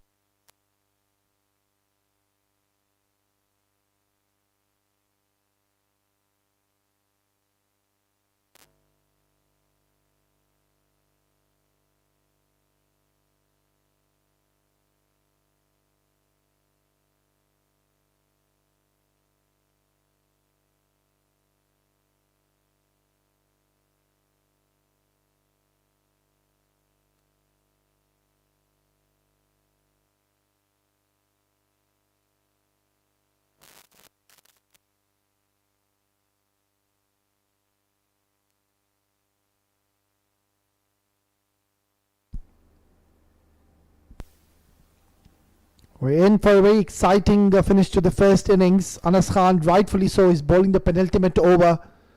Will look to target the stumps, and Sami on the other end will look to blast this out of the ground. Oh, sharp bumper. That's a snorter. Sami is completely beaten by pace. Oh, no. You can't really blame that. That was above your head height, Sami. No way. I mean, he's such a tall bloke, and I think that was a fair delivery. Good sharp bumper, Anas Khan. He's bowling the 19th over. The ball is old, but still you can see the pace he's getting on offer.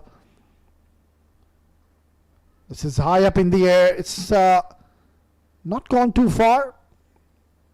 Couple of more runs added. So at one stage, what looked like they're going to reach maybe 190 now, that looks pretty much out of the window. They could still achieve 180. 23 is what they need in the next 10 deliveries. Pretty possible. Because Sami and Pasindu both are such batters who can really come in the latter part of the innings and provide that much needed impetus into the innings. But a lot of credit needs to be given to these medium paces. They've been so smart this evening. That is exactly what you need on these surfaces where, as a bowler, you don't have much to play around with this wicket. It's a really good wicket for the batters. So you need to be a little smart. You need to think out of the box. And one thing, what I really love and I've observed this evening from the bowlers of King of Sultans is the pace variation.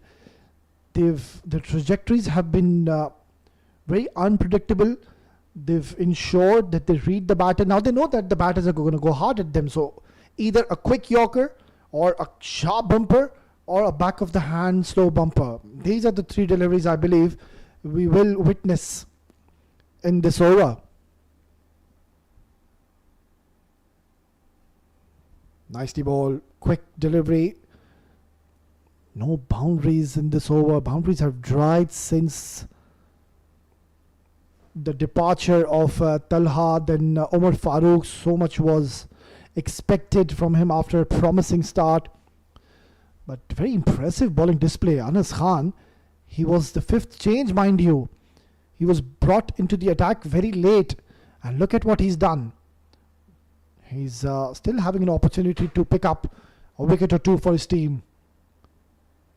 Anas Khan on the other end, I beg your pardon, Sami on the other end, you can see that he's just trying to hit the ball too hard.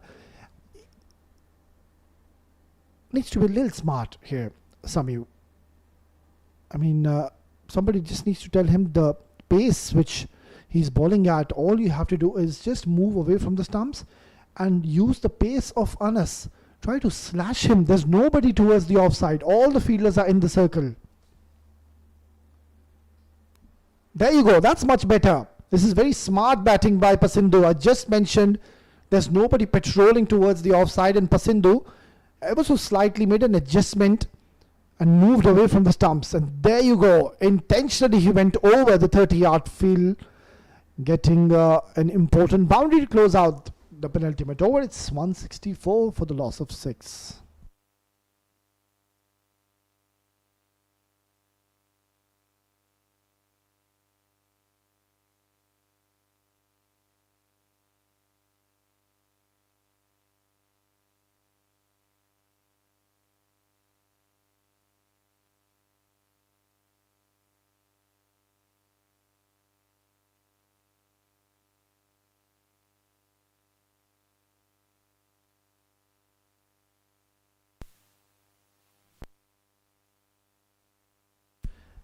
Quite a few extras we've seen in this innings. 14 extras, that's a bit too much. Now this is going to be interesting. Tarindu, he's been asked to bowl the last over, and again the keeper makes a mess of it. That's not the first time we're seeing the keeper has let this one go. And you need to be really on your toes at this stage. I'm telling you, each and every run is so important because Kelvin Cricket Club do have some quality bowlers in the lineup. There's one at the non-strikers end, Sami. He's someone who is very tall. He bowls with a high arm action, gets that extra bit of bounce, and that's all because of his height. Uses his height to its full potential. Good delivery by Tarindu. He's been given a big job and responsibility, is Tarindu, to come and bowl the last over.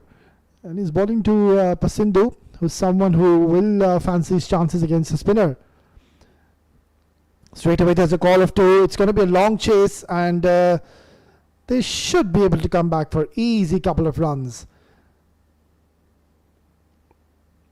Yeah, I really like the energy of Team King of Sultans. They've been charged up. There was a lot of chirping out there in the center. The energy levels are pretty high.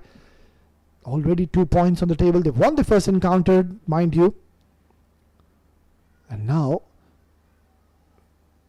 Tarindu Pereira, who's been asked to come and bowl the last over, he's been mighty impressive. I don't want to jinx it, but Sami needs to try to focus and connect the ball rather than trying to blast the ball, because he hasn't found any success so far in this innings.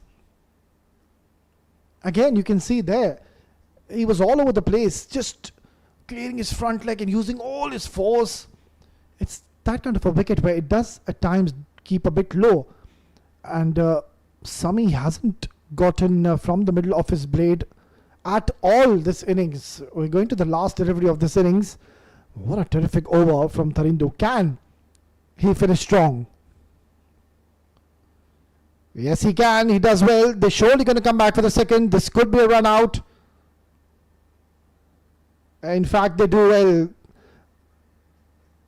And Tarindu, hats off. He too has done a marvelous job for his team. End of the first innings, 173 is what they've gotten in the end. I think King of Sultans will be the happier side walking back to the dugout, because it's such a good wicket to bat on. Danny Pawson, promising start, but just perished at the wrong time. Darren Walters also going early. Talha played beautifully. 3 sixes to his name. 44 is what he got. And even Devan Mini, that was a good little partnership. And then in the end, you can see that none of the batters could really get going. And 173 is what they've scored. Yeah, very impressive bowling and very smart with the rotation of his bowlers was Javo. Zafir, an off day for him. But apart from that, you can just have a look at the economy rates of all the bowlers. And everybody this evening has picked up wickets. So it has been a collective effort. But for me, the pick of the bowlers was Anas Khan. 28 runs, 2 wickets with 9 dot deliveries. 17 extras. That's an area of concern for King of Sultans. Right then, first innings done and dusted. We were going to dive into a short little break. And once we are back, we will be all set for the run chase. Stay tuned.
Welcome back after a short little break.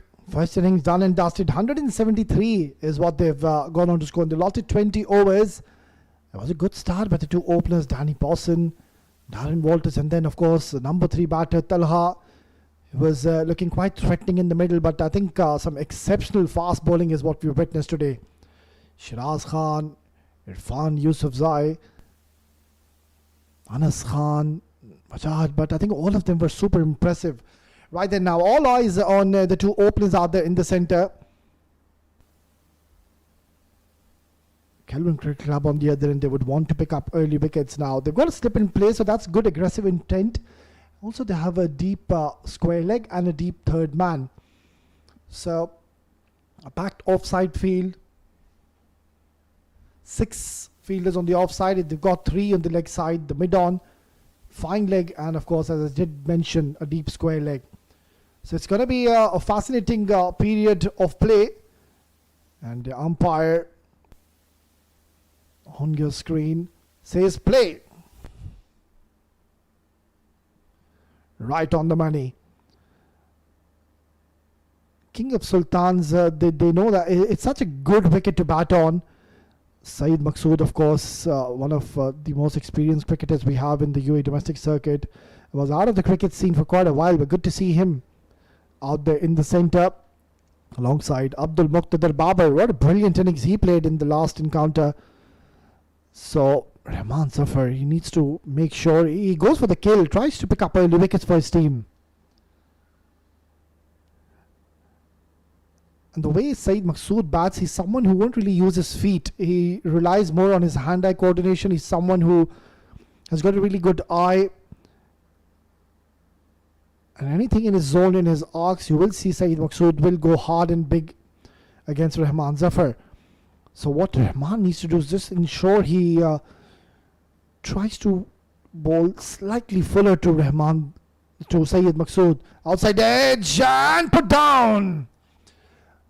All these are the simplest of chances for a fielder. Rahman Zafar creating an opportunity. That was a genuine thick outside edge.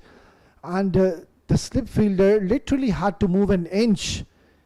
It went straight to him. Good to see Danny Pawson just getting involved and praising Rahman Zafar. But it's a brilliant start. And he's made a mess of it. Can't really drop these sitters, really, can you?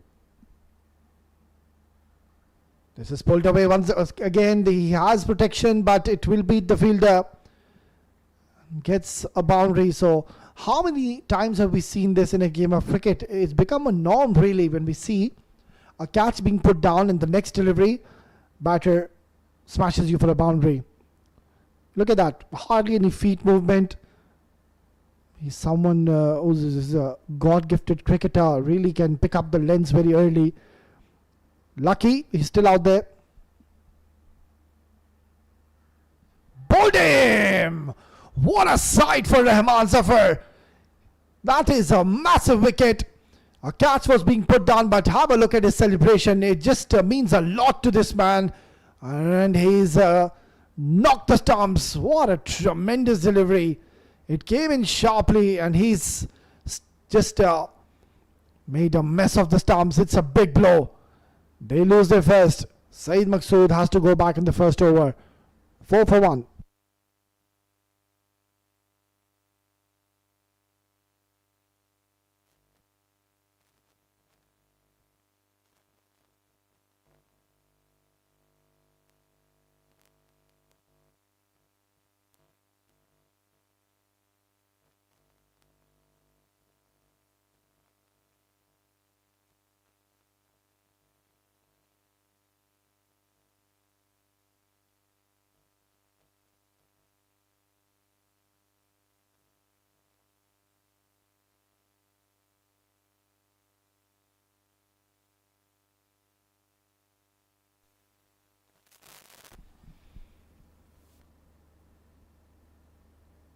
The player of the match in the last game, Sandeep Singh Sandy, walks in the middle.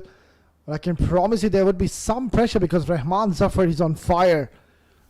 Created an opportunity early on, a catch being put down in the next one. Getting a wicket. Oh, nicely done. That's a good fiery delivery. It's a perfect start for Kelvin Cricket Club. And they're here for a fight. It's 4 for 1 after 1.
It's going to be Pasindu to share the new ball. Another quality bowler.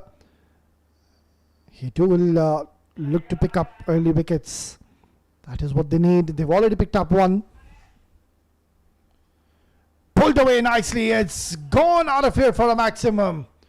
What a shot. He's just faced his first delivery, Abdul. And he's continuing from where he left off in the last game. What a brilliant hit. That's flat batted. And Pasindu is straight away under pressure. We saw an excellent first over. Just the 4 runs. Also a wicket. And Abdul Muqtadar is on the charge. Quite surprising, Pasindu bowling a bumper on the very first ball. And it's very strange, really. There's nobody patrolling towards the leg side, and he decided to bowl a short delivery. Just pulling out, not too sure what went wrong. But yeah, coming back to my point, if you want to bowl a sharp bumper with the new ball, at least have one fielder towards the leg side. Maybe have a deep square leg. All the fielders are in the circle. They have 3 fielders, or rather 4 towards the leg side. Only long on is being pushed back. This is high up in the air. This could be a wicket. Oh, he's taken a clean catch. Look at them go. They know the value of this wicket. And Abdul Muqtadar has thrown away his wicket. Pasindu, after he was smashed for a maximum next delivery, banging it short and just hurrying on to Abdul Muqtadar. And a clean, simple, easy catch. He's not going to drop those. What a start here for Kelvin Cricket Club. They pick up their second. And they're getting a lot of support from the crowd. It's 10 for 2.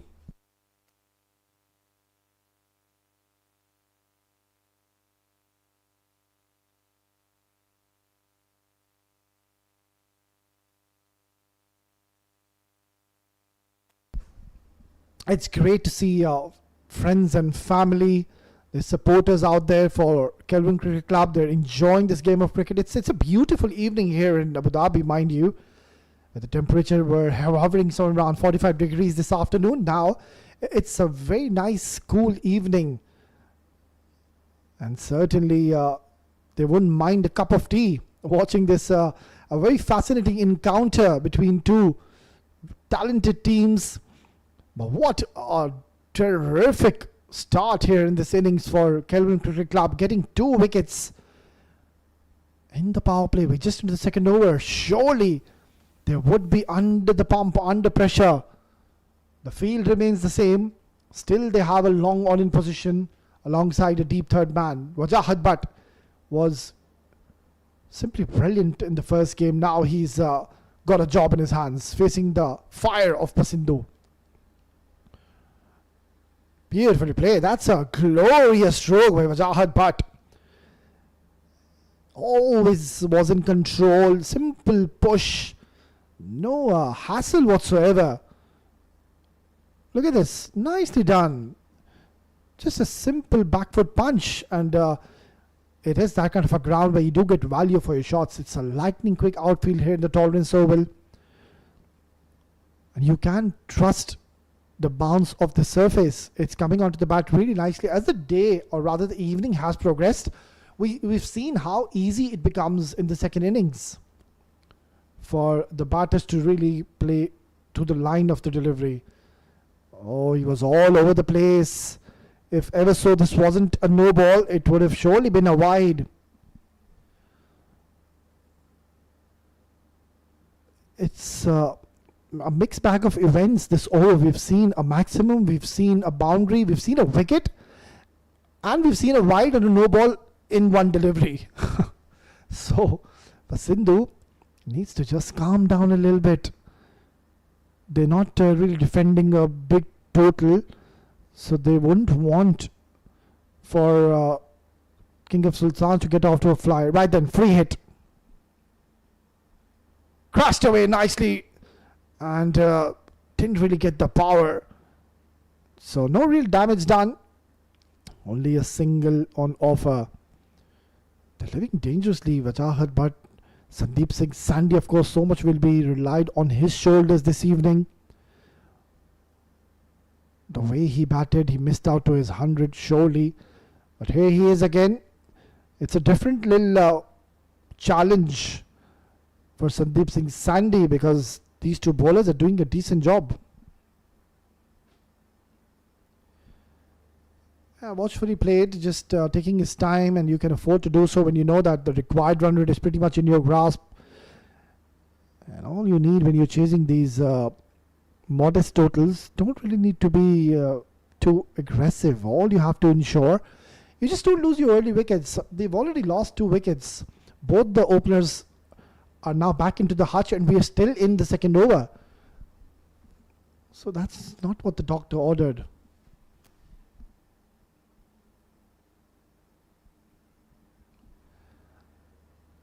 It's a dot to close out the second over. It's 17 for 2.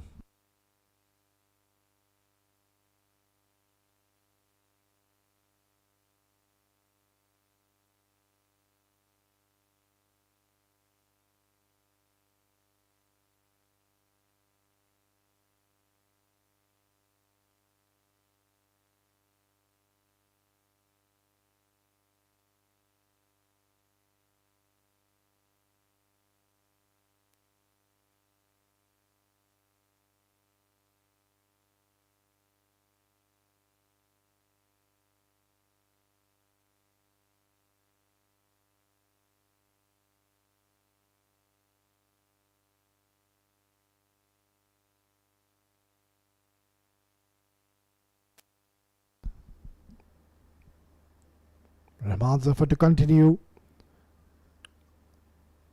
It's not been given. Oh yeah, I mean, just for a second I thought that the umpire hasn't given that as a wide. I was just wondering what did it clip. So the right decision starts off with a right, but starts off with a wide, beg your pardon. But clearly we can see that Rahman Zafar, he's going for the kill. He's trying to pick up wickets. He's trying to target the stumps. That's the right approach. And also he's very deceptive when it comes to his run-up and his action. He runs in quite wide, but just as he delivers, if you observe the next delivery, he then, just at the last bit of a second, makes that minor adjustment and comes very close to the umpire and the stumps. And that's really good for a right-arm bowler who brings the ball in towards the right-handers. You would always want to ensure you are pretty much close to the stumps. It becomes very difficult for a batter to really read the trajectories. Look at this now. Yeah, just there. Nicely ball. That's a good delivery. Wajahat and Sandeep, they just need to realize. I think Sandeep, he's not going to listen to anyone. He will just go and blast the bowling. That's the way he plays, and that's what you need from him. That's okay. You don't want to ask Sandeep Singh Sandy to change his gameplay. I think Wajahat, but on the other end, can be a little calm and just ensure he plays the role of a second fiddle. Ensure he stays out there and doesn't lose his wicket. And he's decided to go downtown. Yeah, if it's there in your slot, why not? Wajahat, but too. He's a powerful striker of the ball. So even after they have lost 2 early wickets, they've got the runs on the board, and this is something which they can't really afford, Kelvin Cricket Club. If ever so, they don't lose any further wickets in the first 6 overs, and King of Sultan go on to score 50 odd runs, I think they'll be in a very commanding position, the men in green.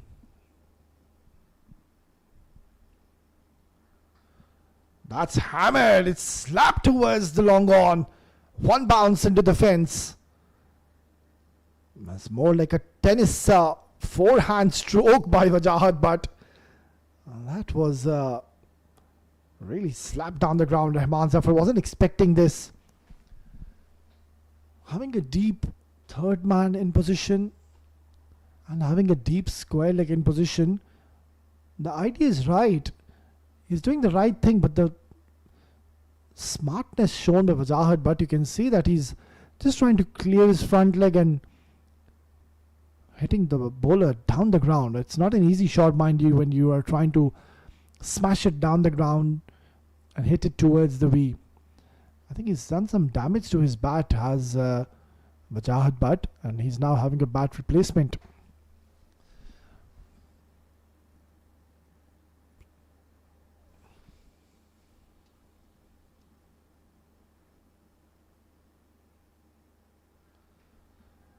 This is high up in the air. And once again, similar results. Back-to-back boundaries. In fact, that's the third boundary on the trot.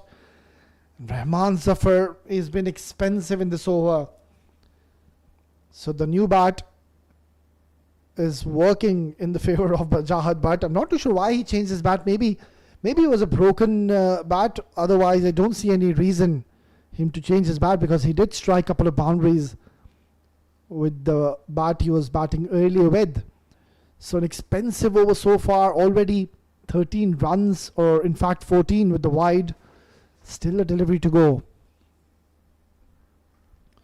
And now he's gone towards the long on chance. Oh, could have been an absolute blinder of a catch. But full marks for the effort. Really wasn't an easy chance, but he's done extremely well to stop that going towards the boundary. Yeah, I think he hasn't really gotten it from the middle of the bat, but then again, full marks for the effort. Brilliant attempt, and yeah, did do well, but just could not hang on to it. Nonetheless, end of over number 3 is 32 for no loss.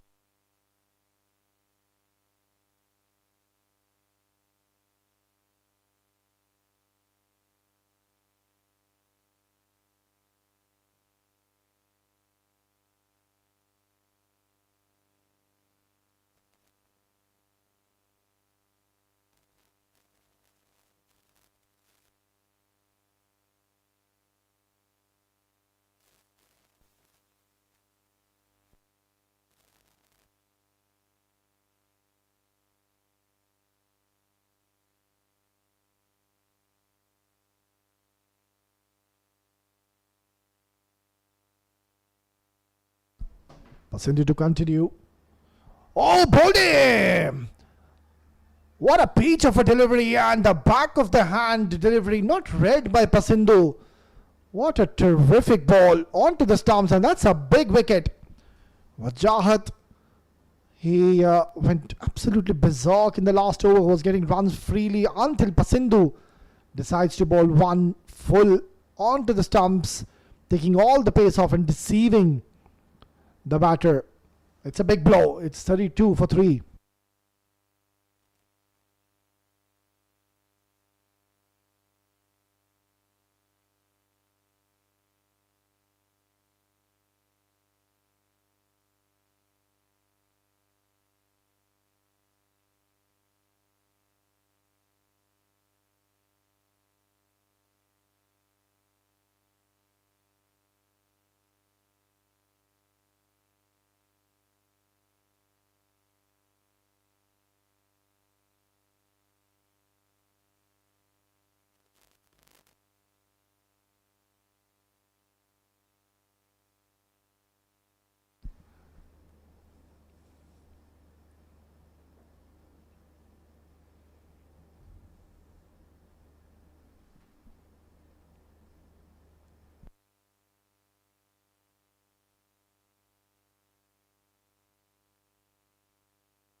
Well, this is such an exciting start to this run chase.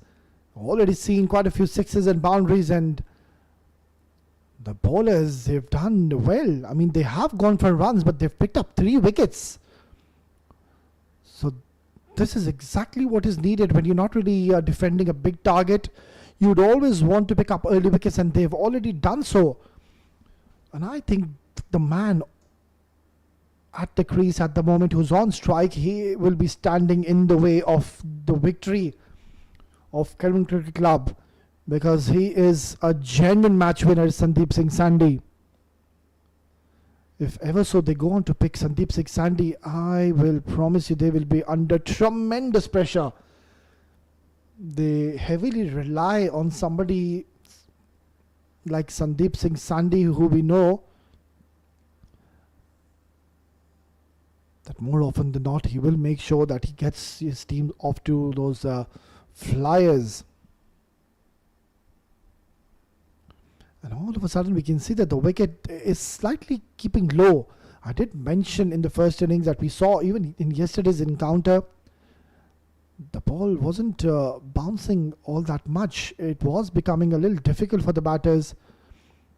So all they have to do is try and pitch the ball into the line of the stumps, especially with the new ball.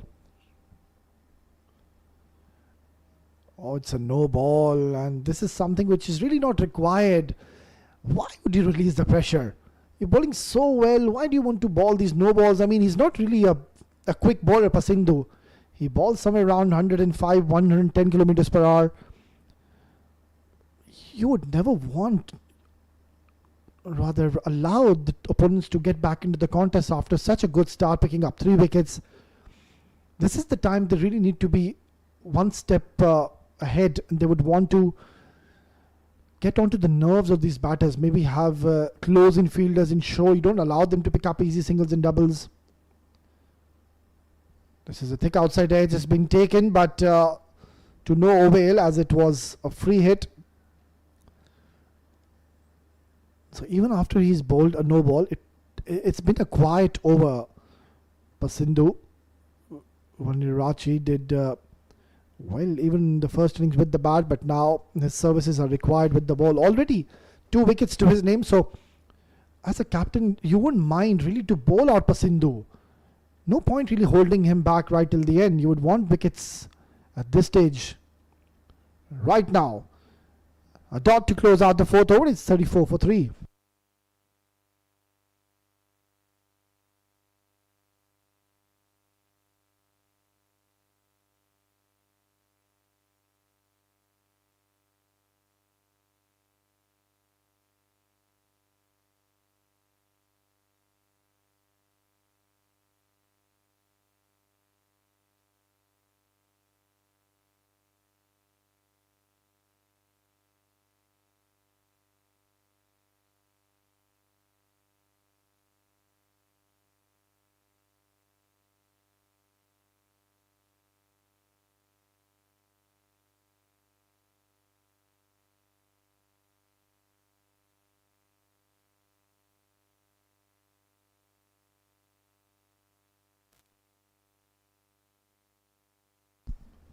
New bowler introduced into the attack, somebody who was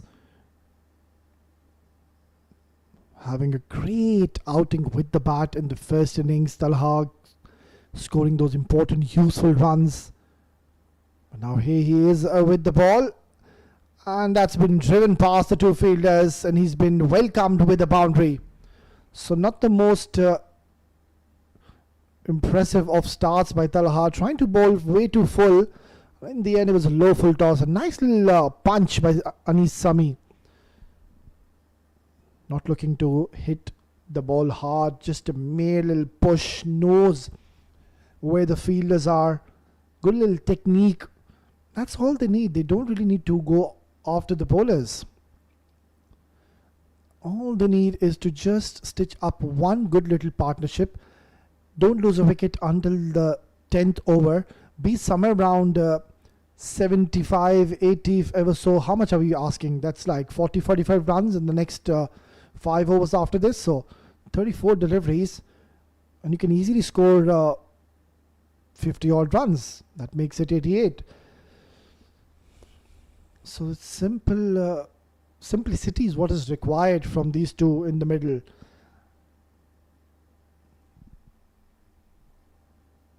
If you try to be aggressive at this stage, I know you're in the power play.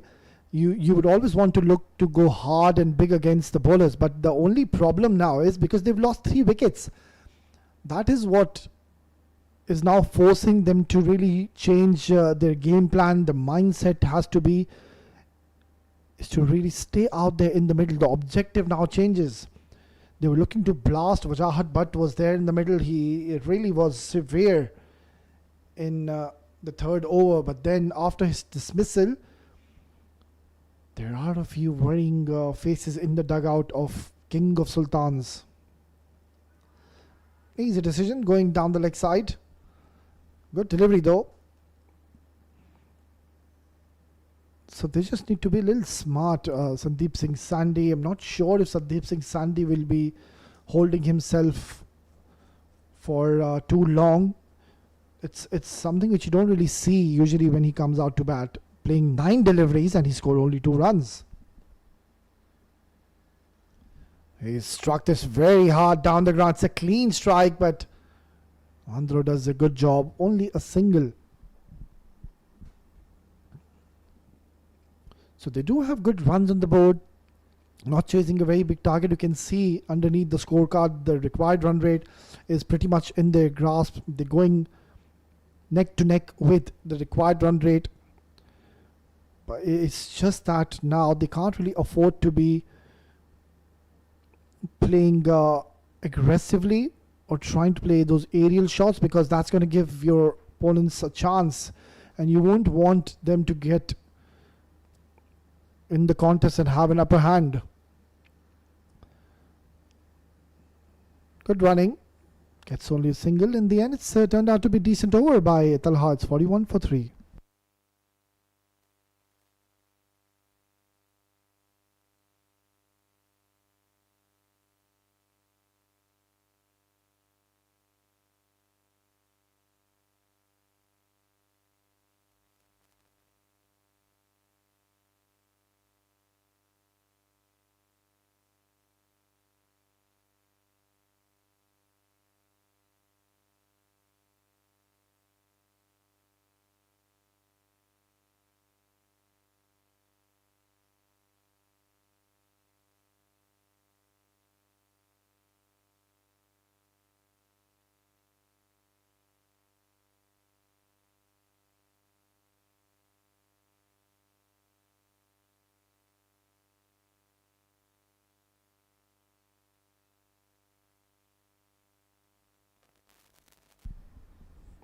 It's a wise move by the captain, Mitchell Van Wyk, continuing with Pasindu, because he's the one looked very threatening. Already couple of wickets to his kitty.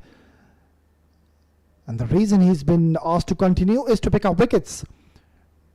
And this is where now the two batters, they should not look to be aggressive, or rather over-aggressive against Pasindu, because maybe he might be just held back for the latter part of this innings.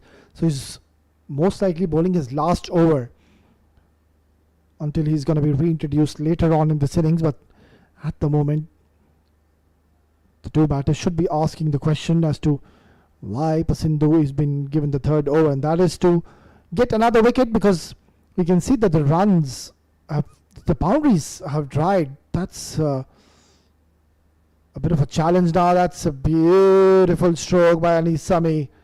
Nice little pickup shot. Chipped. Was a bit aerial, but he was always in control. And gets an important boundary to release some tension and nerves. As I said, the boundaries are difficult to come by. That's all because of some excellent disciplined bowling we've witnessed.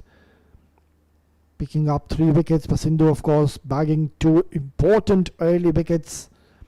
That's exactly what was asked and required from the man on your screen.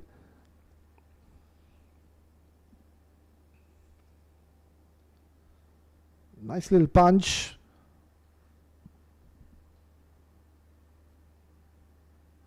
even at this stage, they've lost 3 wickets. But I would say that the men in green, things are very simple for them because there's not much happening in the wicket.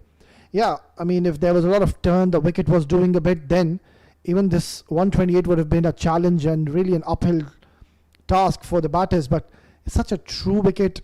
Yeah, we have seen that the ball at times does keep a bit low, but majority of the times we've seen that it's a really good wicket. Not much happening. So you just need to be in there. That's it.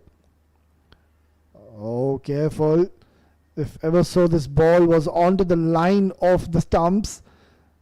But Sindhu would have been super interested by appealing because he didn't offer a shot, Sandeep Singh.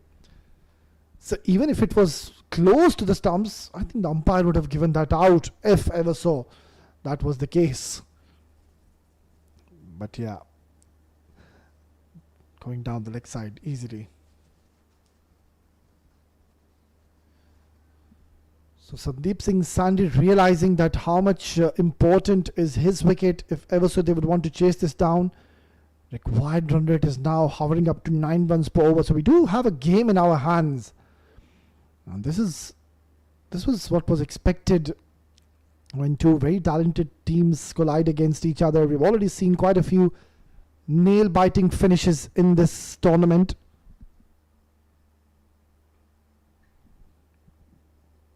But so far it has been a struggle for Sandeep Singh Sandy to really connect the ball. Decent over by Sindhu. Power play done and dusted. It's 47 for 3.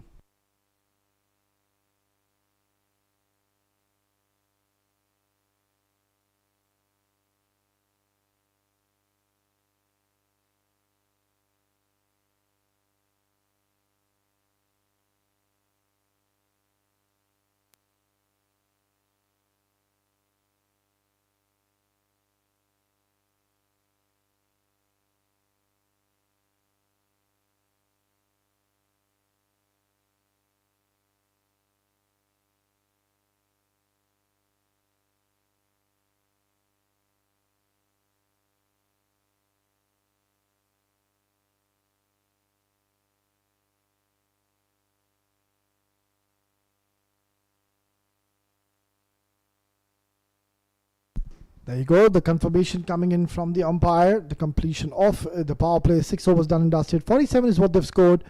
But also at the same time, they've lost 3 important wickets. Nice little pickup shot. And also the problem has been that Sandeep Singh Sandy, of course, the player of the match in the last game, he hasn't been able to time the ball since he's walked in the middle. Anis Sami also, he's taking his time in the middle. So this is a really good passage of play. It's a good chance for the men in blue to ensure they just get away with a couple of quick and quiet overs.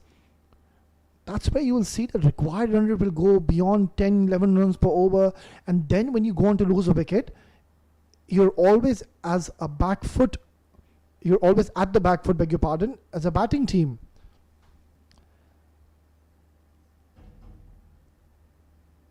So this is such an interesting phase of this game from the 7th till the 15th over.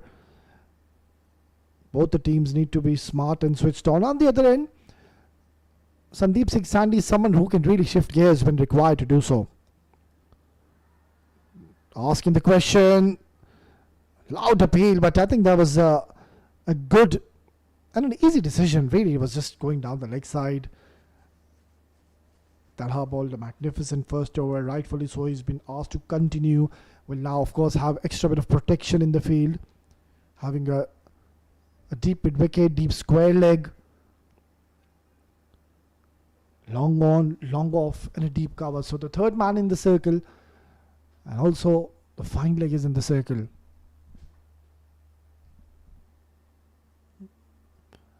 .50 comes up for King of Sultans. Hasn't really been the most convincing way to be getting the 50. Rather the time. 7th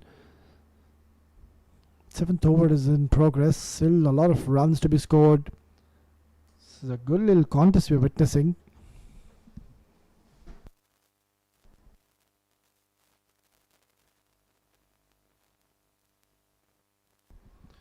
Flicked away nicely. Surely they will come back for easy couple of runs. Wrong line by Talha. Good bit of running. This is where now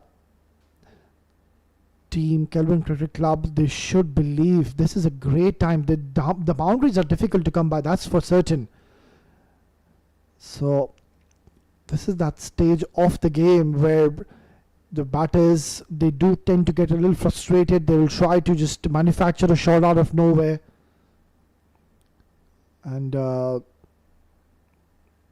it's going to be interesting. Oh, good bit of try, but then couldn't stop this going towards the boundary. So what was turning out to be useful over in the end, he's given 4 runs to close out the 7th over. It's 56 for 3.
Match is equally well poised, hanging in the balance. Such a fascinating game of cricket are we witnessing.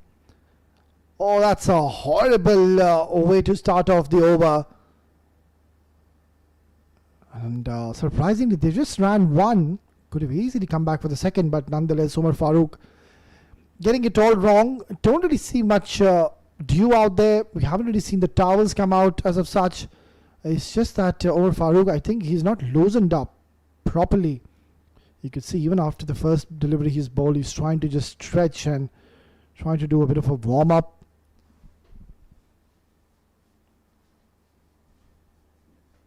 Cut away but straight towards the fielder. Dot delivery. Yeah, this match could go either way. Still a lot of runs to be scored. 116 runs is what they need. They've lost 3 wickets, so it's 50-50, I would say, at the moment. And Umar Farooq, he's been super impressive, of course, with the bat. Let's see what we have in store from Umar Farooq with the ball. But you can see it's not really coming onto the bat all that nicely.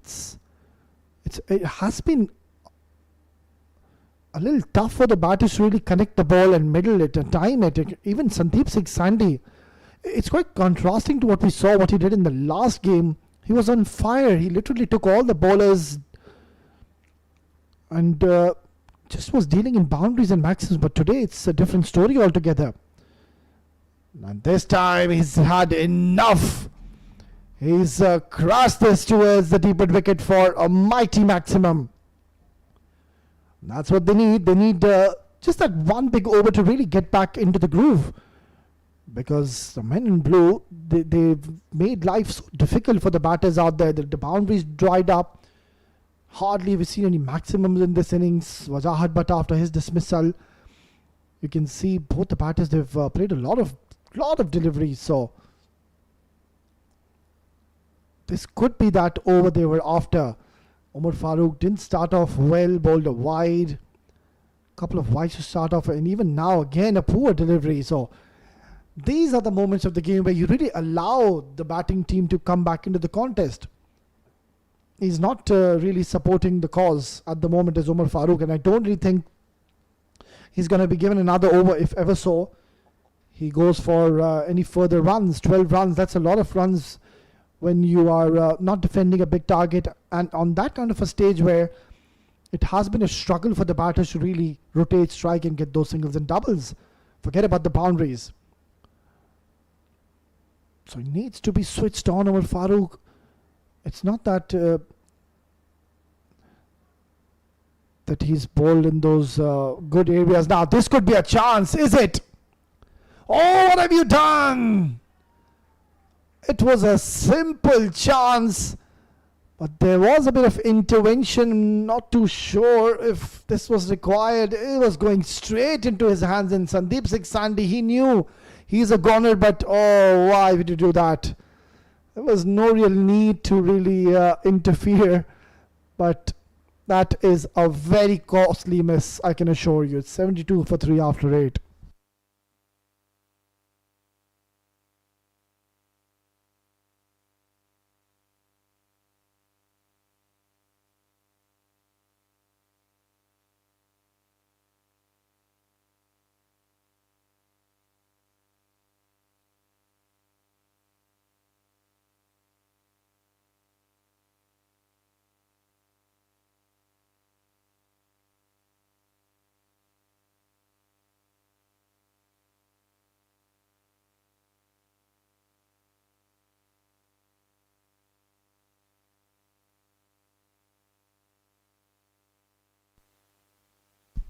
Well, now the question remains to be asked, have they dropped the match?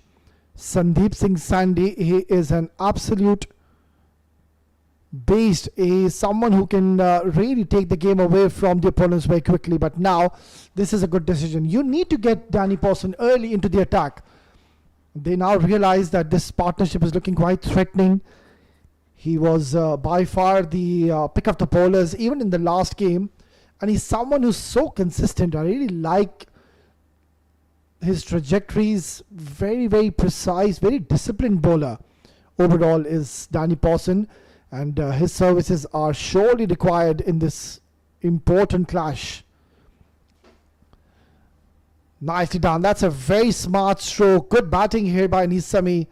So all of a sudden now, the pendulum is shifting into the favor of King of Sultans. The length was okay, but the problem was the line. It kept on drifting towards the leg side. And all Anisami had to do is just get some bat on it. And that is a clever shot to offer to straight away put Danny Pawson under pressure. Nicely played once again. Only a single to offer. I would say still this match is pretty much hanging in the balance. If ever so they wouldn't have lost these 3 wickets, maybe just 1 or 2 wickets, then you could say or state that, right, King of Sultans are having an upper hand in the contest. But the problem is that they've lost 3 of their very important main batters. If ever so they can disengage this partnership, I think Kelvin Cricket Club, they will be right on the top. But what a terrific comeback, I would say, by these men out there. I mean, the first game they played, they were outsmarted. They lost the game by 136 runs or so. That was a huge defeat. So each team goes on to play 4 games. And you can't really afford to be losing another one, because already your required run rate is not the best. So Sandeep Singh Sandhi, for me, I think will hold the key. If we talk about King of Sultans, if ever so they would want to chase this target down. On the other end, Kelvin Cricket Club, they need to have the belief in themselves. It's a long way to go. 96 runs required. They need just 1 wicket.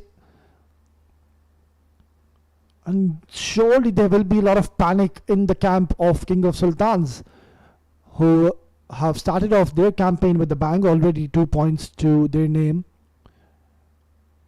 They went on to chase more than 200 runs, mind you.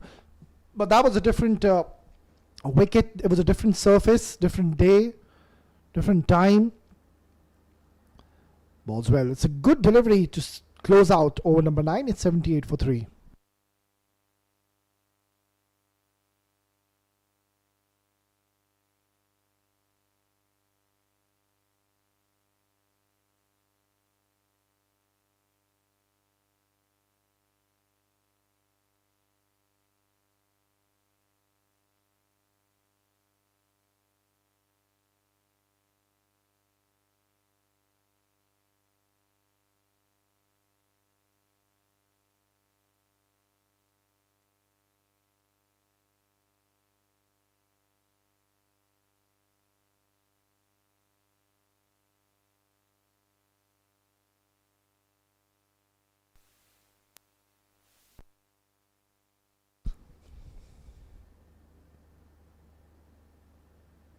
The tall, lanky fast bowler will be bowling his first over.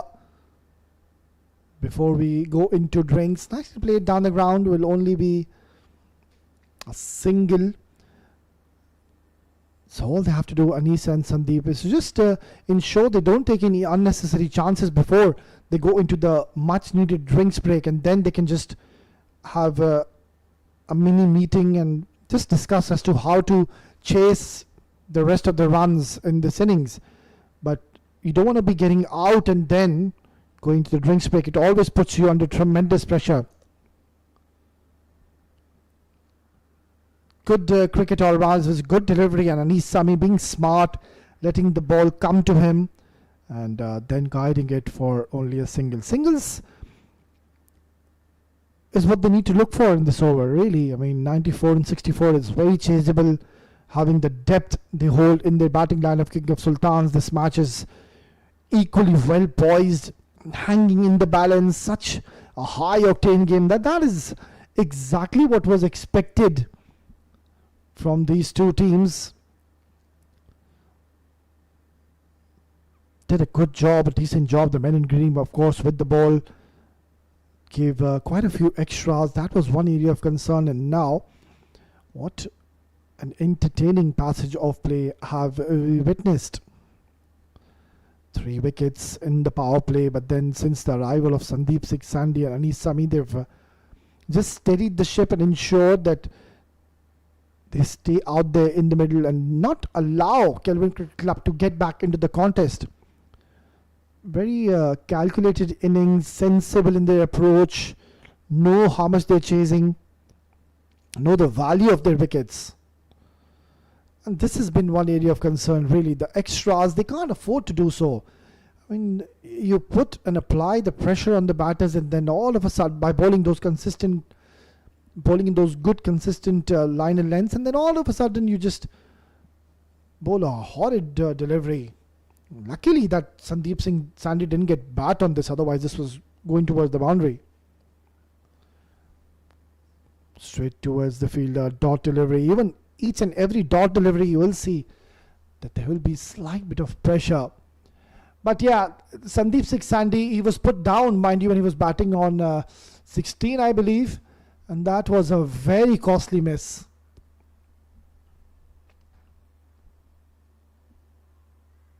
Good delivery by Sami, right in the block hole. Couldn't really get underneath the ball, Sandeep Singh Sandhi. So it's a decent over by Sami. He too has, of course, the 3 overs. He's just coming to ball. And also Danny Pawson. So it's not going to get any easier for King of Sultans.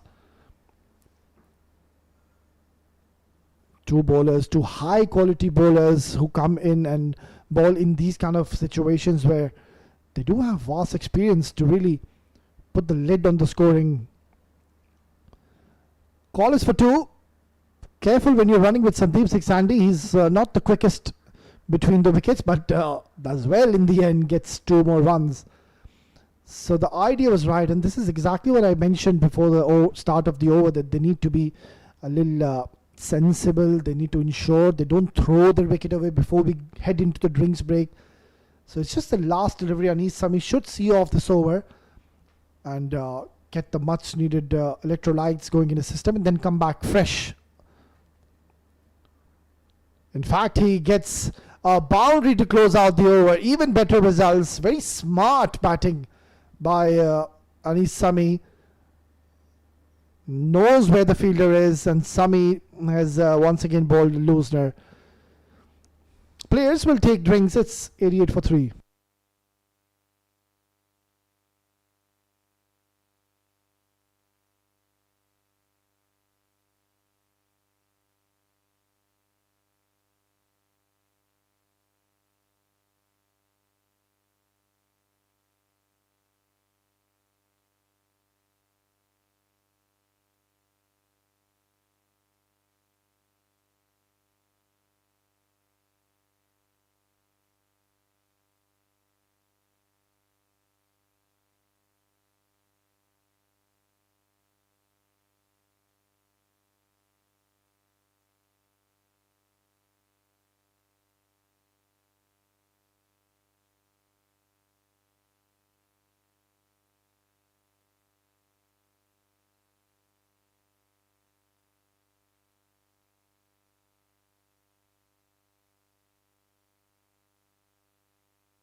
back after drinks break, and surely there would have been a long meeting.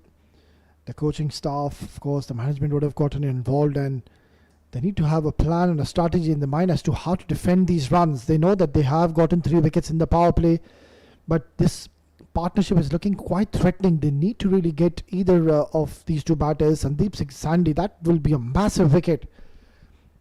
And the only positive news for Kelvin Cricket Club is that Sandeep Singh Sandhi hasn't really got going. He hasn't really got his timing in his favour. It has been a struggle, and that wasn't the best of starts by Danny Pawson, yet again drifting down the leg side and just working it away for a couple of ball runs. So yeah, we saw how ruthless he was, Sandeep Singh Sandhi, in his first game. Missed out to his 100, but then again he was severe against the spinners, the fast bowlers. But this is a different wicket altogether. Thick outside edge and very close to the keeper. But luckily Sandeep Singh Sandhi, yet again living dangerously, gets an important boundary. Yeah, I think it was a bit far, but then also the reaction by the keeper was way too late. It just looked like he wasn't expecting this ball to come towards him so quickly. And yeah, who can forget that Sandeep Singh Sandhi, he was put down just 2 overs ago. An easy chance towards a long on. And all they need to do, Kelvin Cricket Club, is to just have the belief and the patience. They are pretty much in this contest. I know that King of Sultans, they've gotten 94 runs and we are just into the 11th over, into the start of the 11th over. But this is that kind of a wicket. If ever so you get a wicket at this juncture of the game, a new batter walks in, and it's not easy to just straight away come in and really express yourself and try to rotate, strike and get those boundaries going in your favour. Anish Sami on the other end, he's been very patient and calm, sensible in his approach. On the other end, Sandeep Singh Sandhi, you can see he's getting a little agitated, looking to play those big shots. He's someone you won't really see just trying to carry the innings and stay right till the end. Sandeep Singh Sandhi, he's someone who will really now look to go big. It's very difficult to hold him back. There you go, uppish, but straight to the fielder, he's gone. This is a massive wicket, and it's the brilliance of Danny Pawson. Some very disciplined bowling has gotten him a big breakthrough. This game is now come to life, and they've gotten rid of the dangerous Sandeep Singh Sandhi. He was living dangerously, but will have to now perish. It's 96 for 4.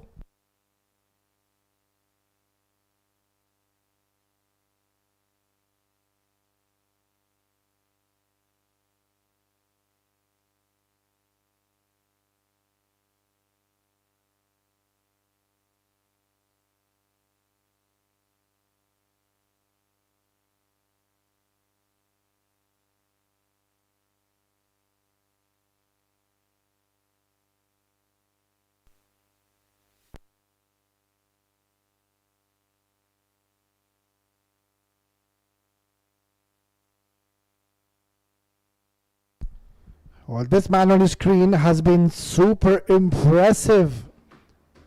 Did well in the first innings with the bat, but now his expertise and experience is required.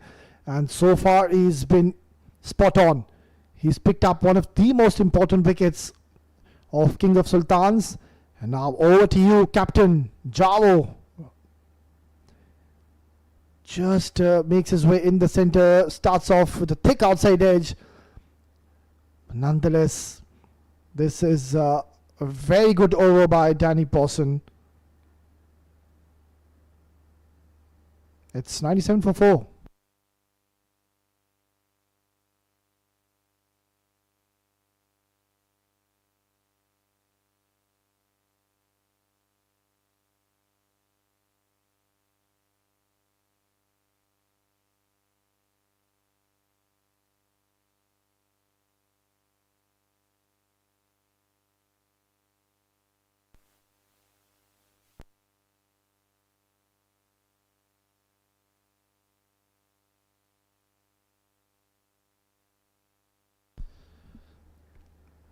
Lot is going to be dependent on the captain. Javo was brilliant, of course, in the first innings with the decisions he's made when it comes to the rotation of his bowlers, but now he's got a massive job to do.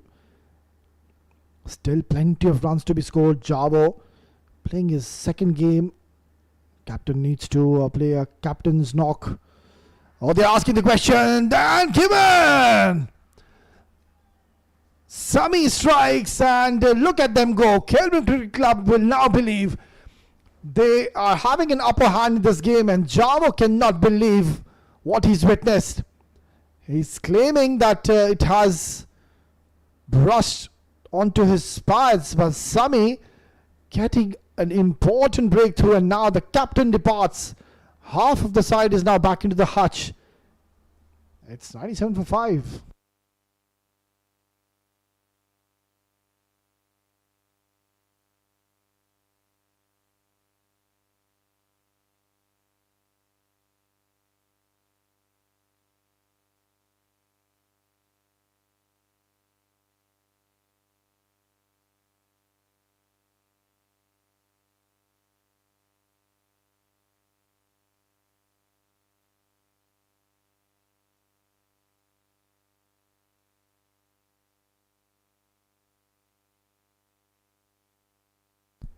Well, the drinks break at times can be your own enemy.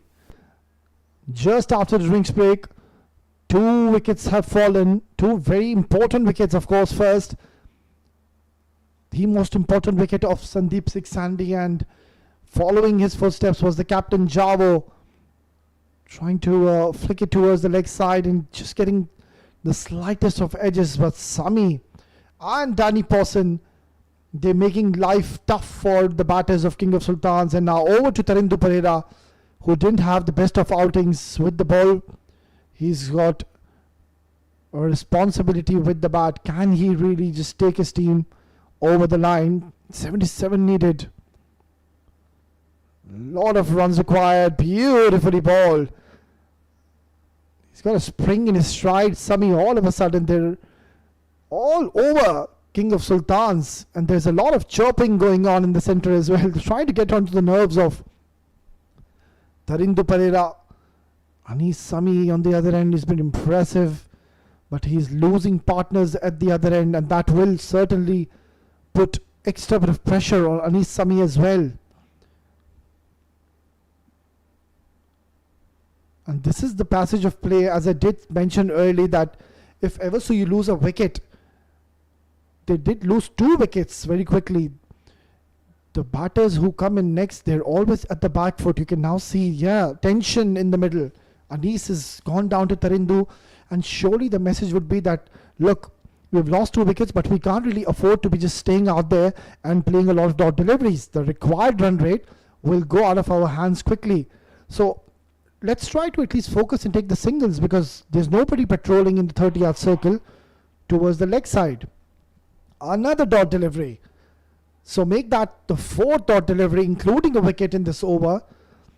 And these are those overs where you get back into the contest.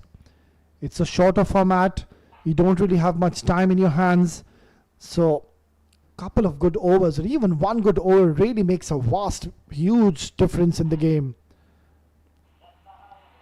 Works it away nicely. Will open his account with a couple of easy runs to his name. What an excellent over have you witnessed. What a comeback by Team Kelvin Cricket Club.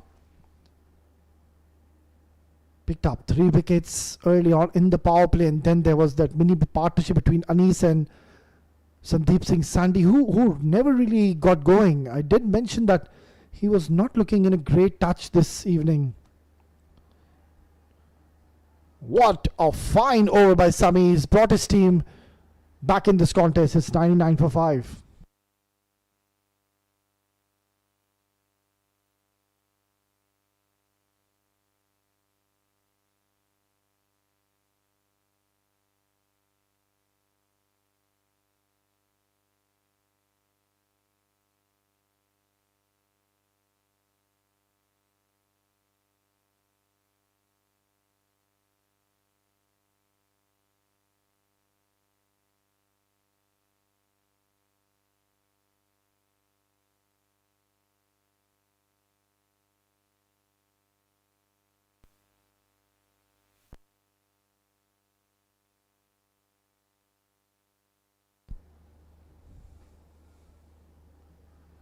99 for 5, 12 overs gone, 75 needed in the last 8 overs.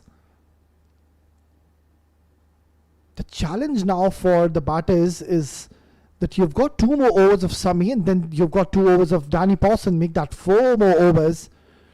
And I don't really think there's going to be change in bowling. I strongly believe the captain will bowl out Danny Pawson and Sami from the Premier end.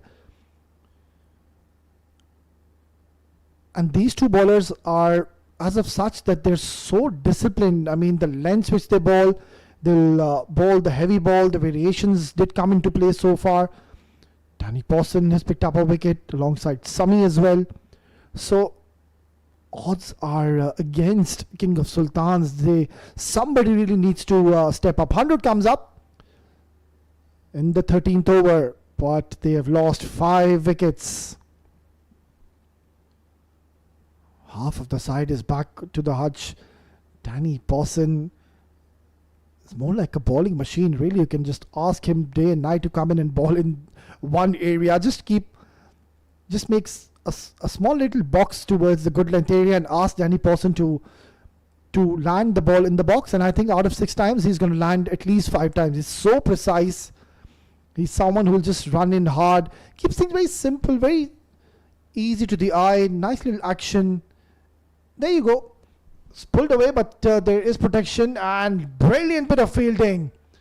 Who is it? It's the captain himself, Mitchell Van Wyk. He's done a phenomenal job and he's getting a lot of praise. There you go. Even Danny Pawson applauding, and why not? This is brilliant to see. Excellent scenes out there. These team are certainly here up for a fight. Pushed for only a single. Now the pendulum has shifted into the favour of Kelvin Cricket Club. And what a terrific comeback, really. I mean, they were outplayed in their first game where they lost that game by a huge margin of 136 runs. But my oh my, this team, they've got some warriors in their team, really are putting up a fight.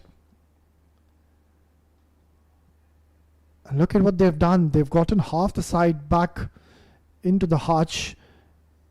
And things are looking difficult from here onwards for King of Sultans. It's 104 for 5.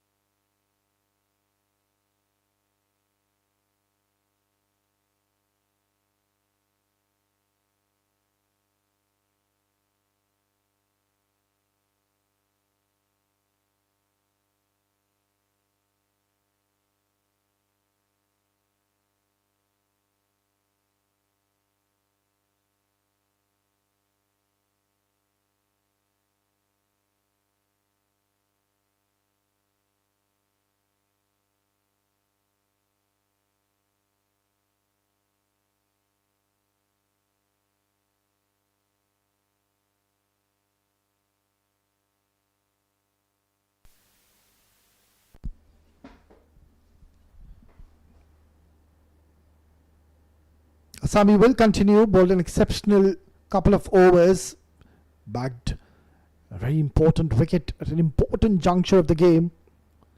And now there is a bit of urgency. Directed is required. Good pick up and throw, but good calling. I think Anis Sami is now going to hold the key if ever so they would want to go on and chase this down.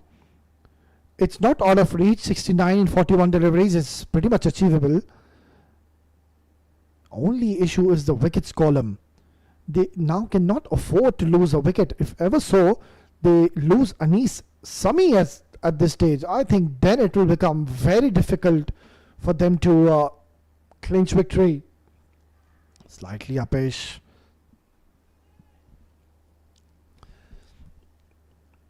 For me, the strategy and the plan has to be that they need to take this game deep. 68 and 40, all they need is just one good over and you will see how quickly the required run will drop, which is now getting beyond 10 runs per over. So the idea has to be just stay out there, ensure you don't lose any more wickets. You try to chase this down at this stage of the game, what's going to happen that you are at a risk of losing your wicket. And if ever so you lose a wicket at this stage, what's going to happen? You will expose your tail way too early when you need 68 runs, and then there's a high possibility you might lose a game by a big margin. So the key is, and the idea, the objective is quite simple. Just take this game as deep as you can. We are still only in the 14th over. There's 6 more overs to go. It's a long way to go. Yeah, this is okay. He's batting well. Anis Sami now realizes that he's the one who needs to take his team over the line. He's the one who's well set in the middle. Tarindu has just made his way in the middle. Another very quality left-handed batter, can get you quick runs for your team, but the demand of the current situation is as of such that they need to be very careful. They need runs at the same time. They need to be careful they don't lose wickets or a wicket at this stage. So it's a very tricky situation for them. Let's see how they go about. I've already given my predictions. I've given my strategies and what I believe they should be looking to do.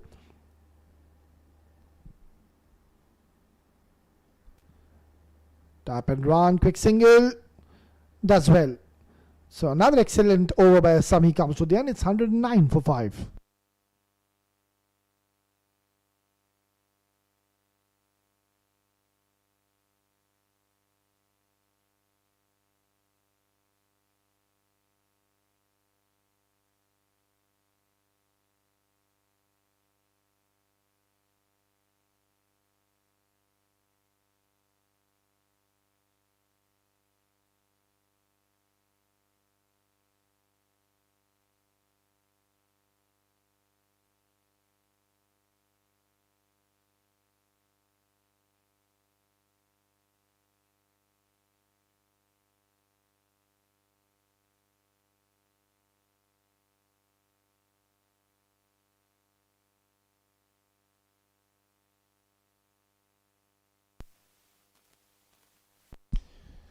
Right, this is a surprising move.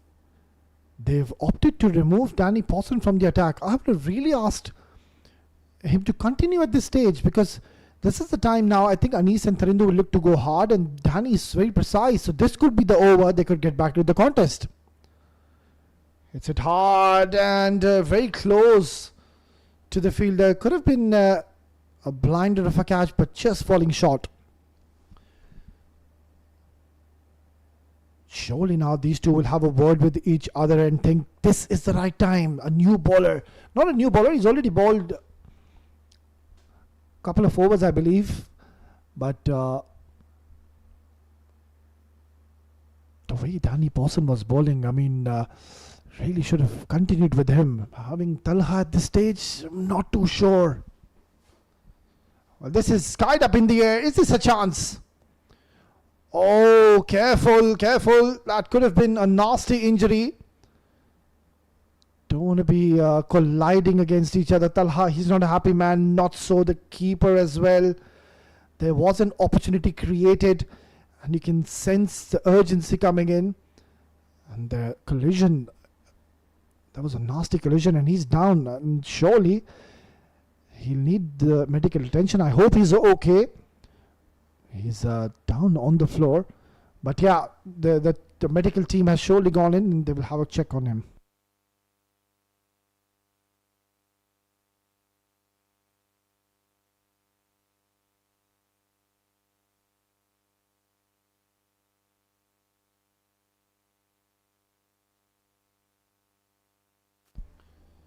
.63 is needed. Still, it's possible.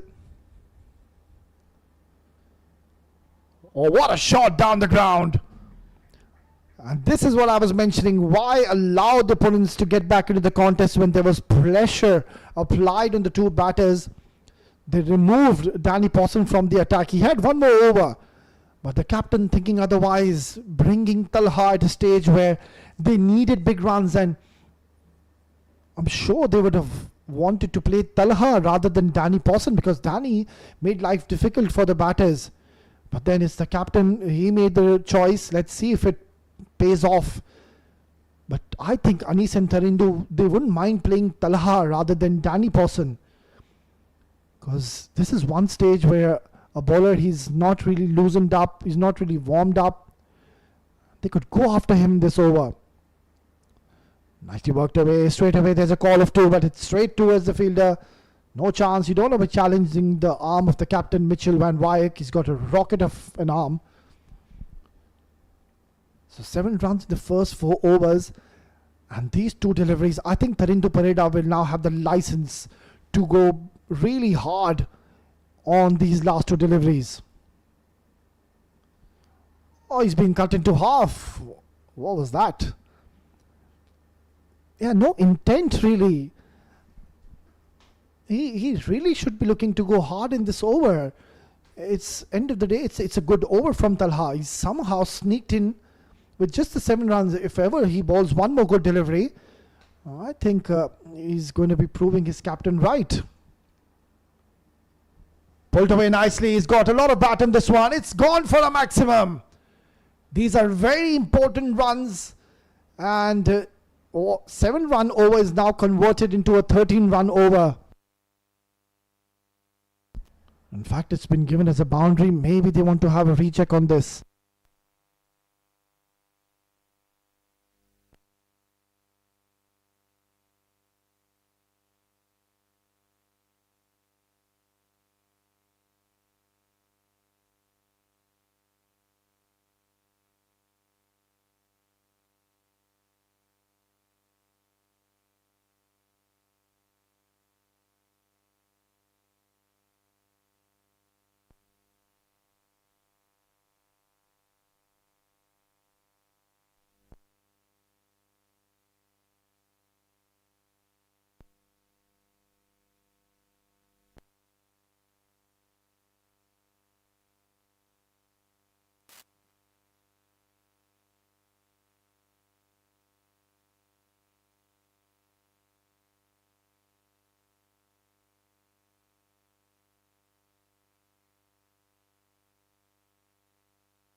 So they've allowed now King of Sultans to get back into the contest. There was a good over for them. 13 runs looted. And now they've brought Rahman Safar. So that decision didn't really pay off in their favour. If ever so Danny would have bowled that over, I think he wouldn't have gone for many runs. He's been so precise with the lens. Very tight lens has he bowled this evening. Very miser.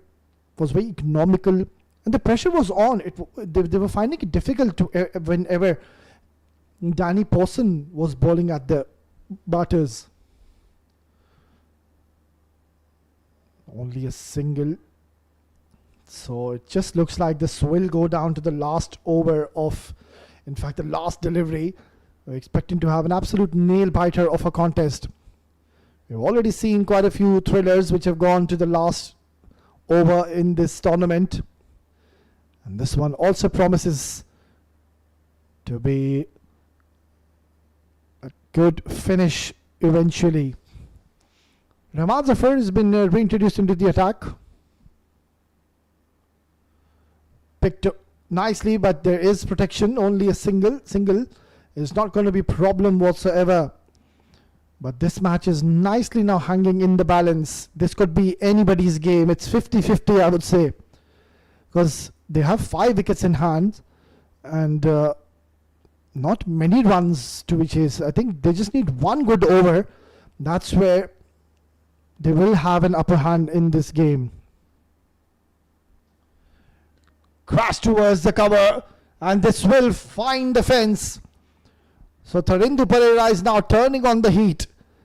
He got a useful maximum in the last over, and now he's just made this ball disappear towards the coverage, and this is a very Good little passage of play for King of Sultans. 7 runs in the first, 4 deliveries. And I think Tarindu Pereira is now being given the license to just go out and blast the bowling. So far he has found success. Very important 2 deliveries in this over. Oh, he's gotten away with it. That would have flown for either the maximum or surely a boundary. And I think Tarindu Pereira is gutted with himself. He knows he's missed out on an opportunity. It was a loose delivery. All he had to do is just get some bat on it. But luckily for Rahman Zafar, it was only a wide. Walked away nicely towards deep square. Long chase and the fielder cannot cut this one out. So another boundary. And now King of Sultans, they will believe that they are having the upper hand in this contest. That over of Talha, I think that made a big difference. Why was Danny Pawson removed? And they will ask this question again and again. The momentum was in their favour. Kelvin Cricket Club, they were going along well, and then Talha being introduced at a stage where I don't really think it was required, and he now has opened the game for King of Sultans. That pressure was removed in the last over. That is what's made it easy now to really go after Rahman Zafar as well. Oh, that's a really good delivery to close out the 16th over. It's 134 for 5.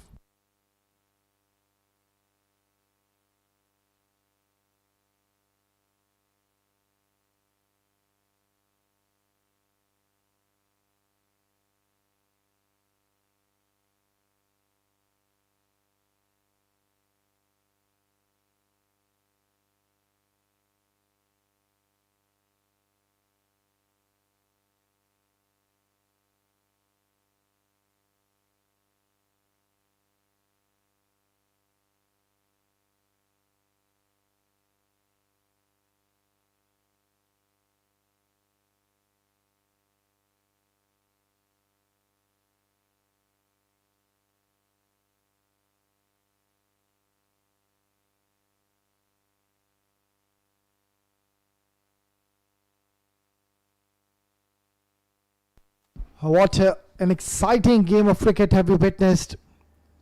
It has been an absolute thriller so far. It's not over yet. Both the teams are pretty much in the contest. No signs of Danny Pawson yet. It's Pasindu who's been reintroduced into the attack. Someone who really opened the gates for his team early on in this innings, where he picked 2 important wickets in the power play. And now it's a different ball game together. The pressure would be on Pasindu. Clipped away nicely, but straight towards the fielder. They need one good over, and I think this has to be that one over. Because if ever so, these 2 batters go on to get one more good over, because they've already gotten 2 couple of very good overs in their favour. Very useful runs in the last 2 overs. Oh, that's in the air. Is this a chance? In fact, it's gone for a maximum. Tarindu Pereira, you beauty.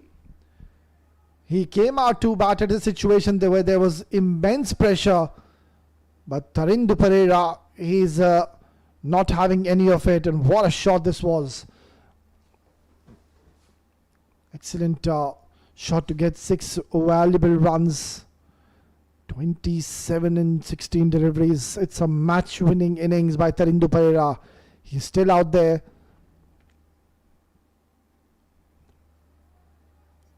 And make that another boundary to his name. So yeah, they're now running it with the show. And it's now turning out to be a game which is in the grasp of King of Sultans. And that's exactly what I mentioned. That one over. Why would you allow a team to get back into the contest? Danny Pawson removed from the attack. That over was the over. And Talha introduced at a very wrong stage. And really, these two batters, they're very smart. They knew that this is the over. We need to get some runs, and they got 13 runs. That is what really brought them back into the contest. And then we saw what happened even in the last over. Quite a few runs picked up as well. And now Pasindu giving 11 in the first 4. So pendulum has now heavily shifted into the favor of men in green. And really, they're just letting it go, this game. Pulled away nicely, no protection. He's in a hurry now. Tarindu Pereira wants to finish off this game quickly.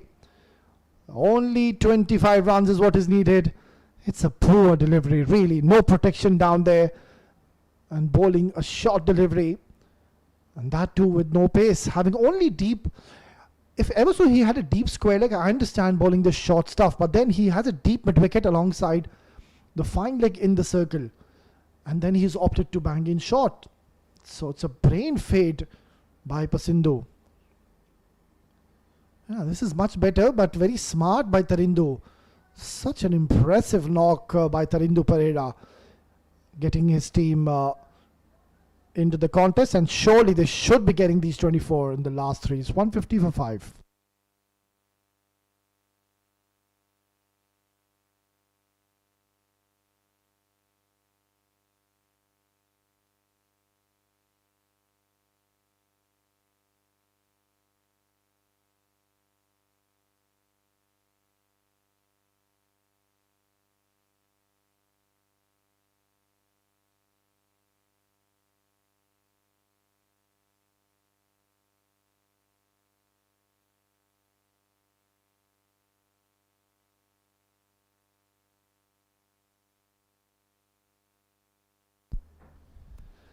So the captain has had saved 2 overs of the 2 quality bowlers, one of Sami and one of Danny Pawson, and they will be asked to bowl at a stage where the match is now pretty much out of their grasp. So yeah, I think they've made a huge error, really, letting this game slip out of their hands. It was Kelvin Cricket Club. They had this game. They had King of Sultans by their neck, but then that major blunder made in the middle, I would say, has gotten them in the game. Not only in the game, in fact, now they're on the verge of chasing this down, because just 23 is what is needed in 17. So they need a wicket. Anis Sami is just 1 run away to be getting his well-deserved 100. Nicely tucks it away. In fact, he's gotten a boundary. So what a way to be getting his half century. This is such an important and a valuable knock. Raises his bat with pride. And this is a special innings by a special batter, Anis Sami. He's someone who was batting out there when there was immense pressure. But he stood tall. He showed a lot of character and really played very smartly.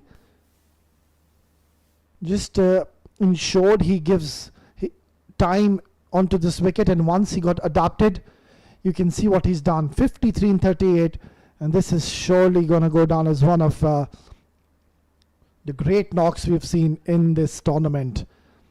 I mean, we do see batters getting 50s and 100s, but then you also need to consider the situation and the circumstances. Anis Sami, he's scored a 50 where there was immense pressure. And it was Kelvin Cricket Club. They were having an upper hand in the game, and at one stage it really looked like it's going to be so difficult for King of Sultans to chase this down. But then now the equation it looks quite simple. It's not over. Still, if they go on to pick up a wicket, and this is the man on the screen, Danny Pawson. I keep on saying his removal from the attacks since then. Even Sami, who's bowling now. I mean, it's a bit too much to ask for from Sami, giving 24 runs in the last 3 overs. If ever so these two would have bowled at that stage, the required run rate would have crept so quickly. And both of them, they weren't going for runs as well. And that was the stage where you would have seen the two batters trying to take Sami and Danny Pawson down. And all the batters who did try to do so really didn't find much success. So yeah, that is one huge error. And Sami, I really feel for him. He's done so well, but there are fine margins in a game of T20 cricket. One mistake, and that's it. You really loosen the grip of the game, and you allow the teams to come back in the contest. Still 16 needed, so maybe just one good over. You never know. We might just have a last ball thriller at 158 for 5.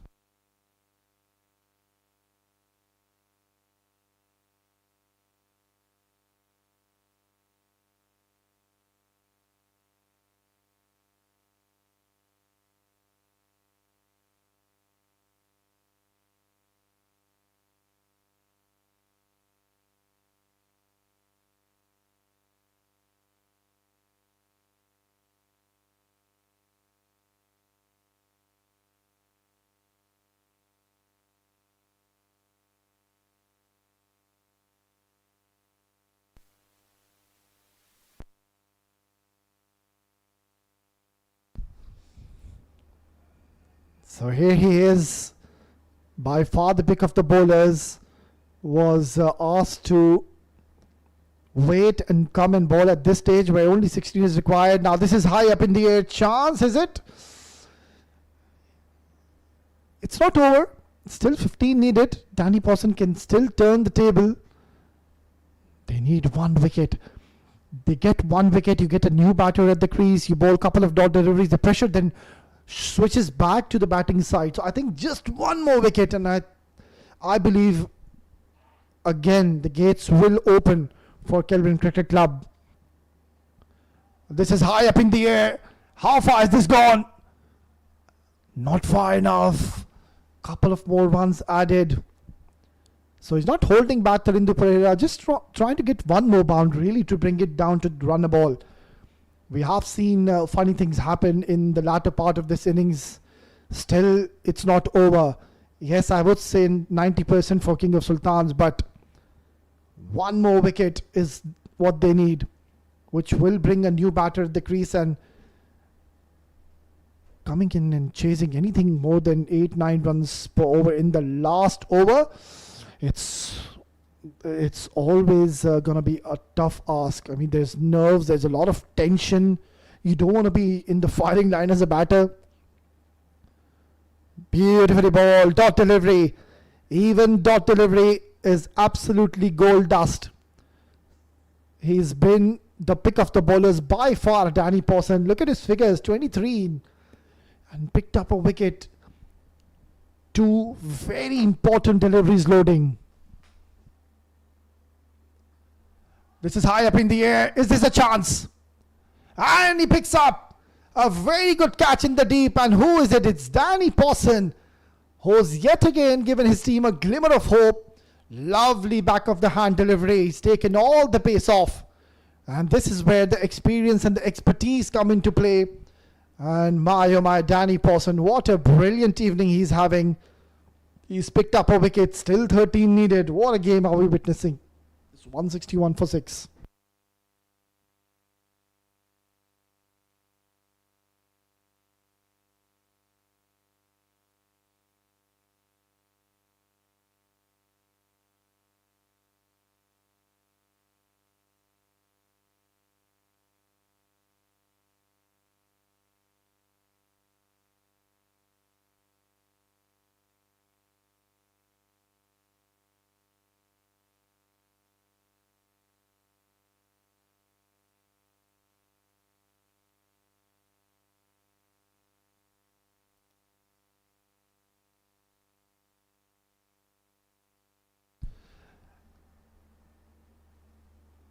Well, there is certainly a lot of tension in the ground, in the dugouts, in the crowd. This match could still go either way.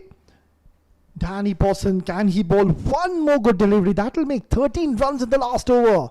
It's not going to be easy. Big ball loading. Does well. In fact, he's gotten a boundary. Can you believe it? Shiraz Khan on the very first delivery. He's smashed Danny Pawson for an important boundary.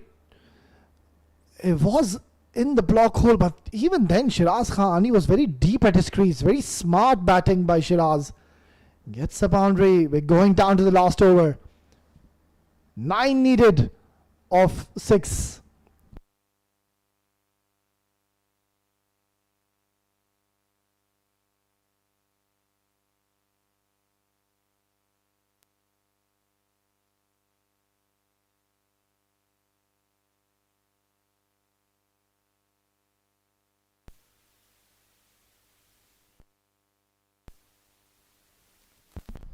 What a fascinating game of cricket are we witnessing, and this was certainly on the cards. 9 needed. Anis Sami, the lone warrior who's fought this battle hard, took his team out from a difficult situation. He's still out there. Smashes it down the ground. Does the ball have enough legs? Oh, in fact, this is going to be close. He's done well. I was mighty close to be touching the skirting, but he has certainly saved a couple of runs for his team. Excellent bit of fielding. They always wanted to come back for the second, but then look at this effort. Nicely done. Dived on time. Timing is dived to perfection, and this is very close. Oh my word. Swing and a miss. Dot delivery. Dot delivery is absolute gold dust at this stage. What a roller coaster of a ride have we witnessed in this contest. The pendulum keeps shifting on each and every single delivery. Which team are going to hold their nerves? The one who does are surely going to come out victorious. They've made a change in the field. Third man goes back. Deep square comes in. Don't ball towards the leg. Shot outside edge is going towards the boundary. Oh, what have you done? What have you done, young man? Which should have been only a single has turned out to be a boundary. That really should have been stopped. Oh, he's overrun on this one. It's a costly miss. It's most likely going to cost you the match. That's how costly this was. But yeah, they're not impressed. You can't do that. Cannot afford to be giving 4 runs when you need 7 in the last 4. That's thrashed towards the leg side. And it's gone for a maximum. What a way to finish off this innings. And Anis Sami, he's the man who's taken his team over the line. Was the man who took absolutely no pressure whatsoever. Stood tall. Showed character and has snatched victory from Kelvin Cricket Club. But what a terrific game of cricket we witnessed. Plenty of excitement is what we have seen. But Anis, he is the man of the moment. He's taken his team over the line, and King of Sultans have gone on to win their second game. Yeah, that's how his innings have panned out. Not the best of starts. They lost those 2 early wickets, and then Sandeep Singh Sandhi playing a valuable knock of 26. Tharinder Pereira, brilliant. 39 in 25, useful innings from him, but Anis Sami take a bow. Unbeaten 69, and I think surely he should be awarded the player of the match. Yeah, I think impressive bowling by Danny Pawson and Sami. They were held back at one stage. That wasn't the right move. Umar Farooq, a very expensive over. Pasindo did pick up 2 wickets in the power play, and also Rahman picking up a wicket, but it wasn't enough to stop King of Sultans to chase this down. Match number 8 done and dusted. Kelvin Cricket Club scoring 173 in 20 overs. Talha batting well. Anas Khan exceptional with the ball, picking up 2 wickets. King of Sultans in reply have chased this down in the last over, winning a nail biter. Anis Sami unbeaten 69, and alongside Tharinder playing a valuable knock of 39. And in the end, it's King of Sultans winning the game by 4 wickets, getting 2 more points on their table. Right, then we're just going to dive into a short little break, and once we are back, we'll be all set for the post-match presentation. Stay tuned.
Welcome to the post-match presentation of UPRO Summer Cup Pro Edition 2026.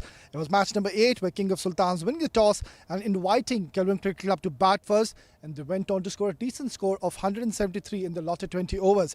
In reply was a terrific game of cricket, King of Sultans chasing it down in the last over, and they've won this game by 4 wickets and an absolute nail-biter of a contest. Well, now I'd like to invite our match official Mr. Preetham to please hand over the player of the match, and I don't think so we have any surprises on this one. Has to go to Anis Sami.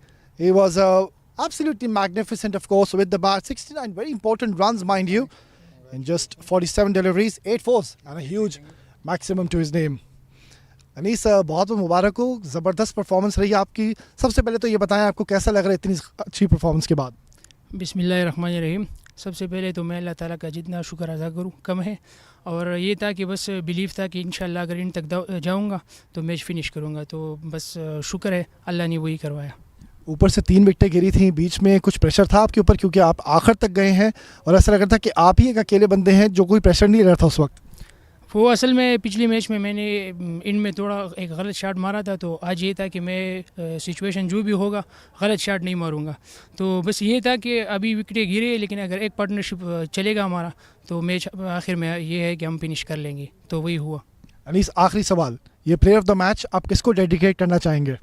ये मैं अपने वालिदैन को dedicate करना चाहूँगा, क्योंकि वो इतना ज़्यादा जो है क्रिकेट को पसंद नहीं करते, लेकिन ये है कि इंशाल्लाह अगर वो ये देखेंगे तो खुश होंगे.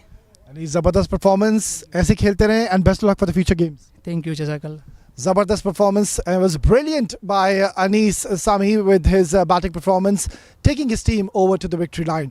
We're done and dusted with the post-match presentation, but do join us tomorrow as we're going into a double header and we're expecting plenty of excitement. Until then, it's goodbye and God bless.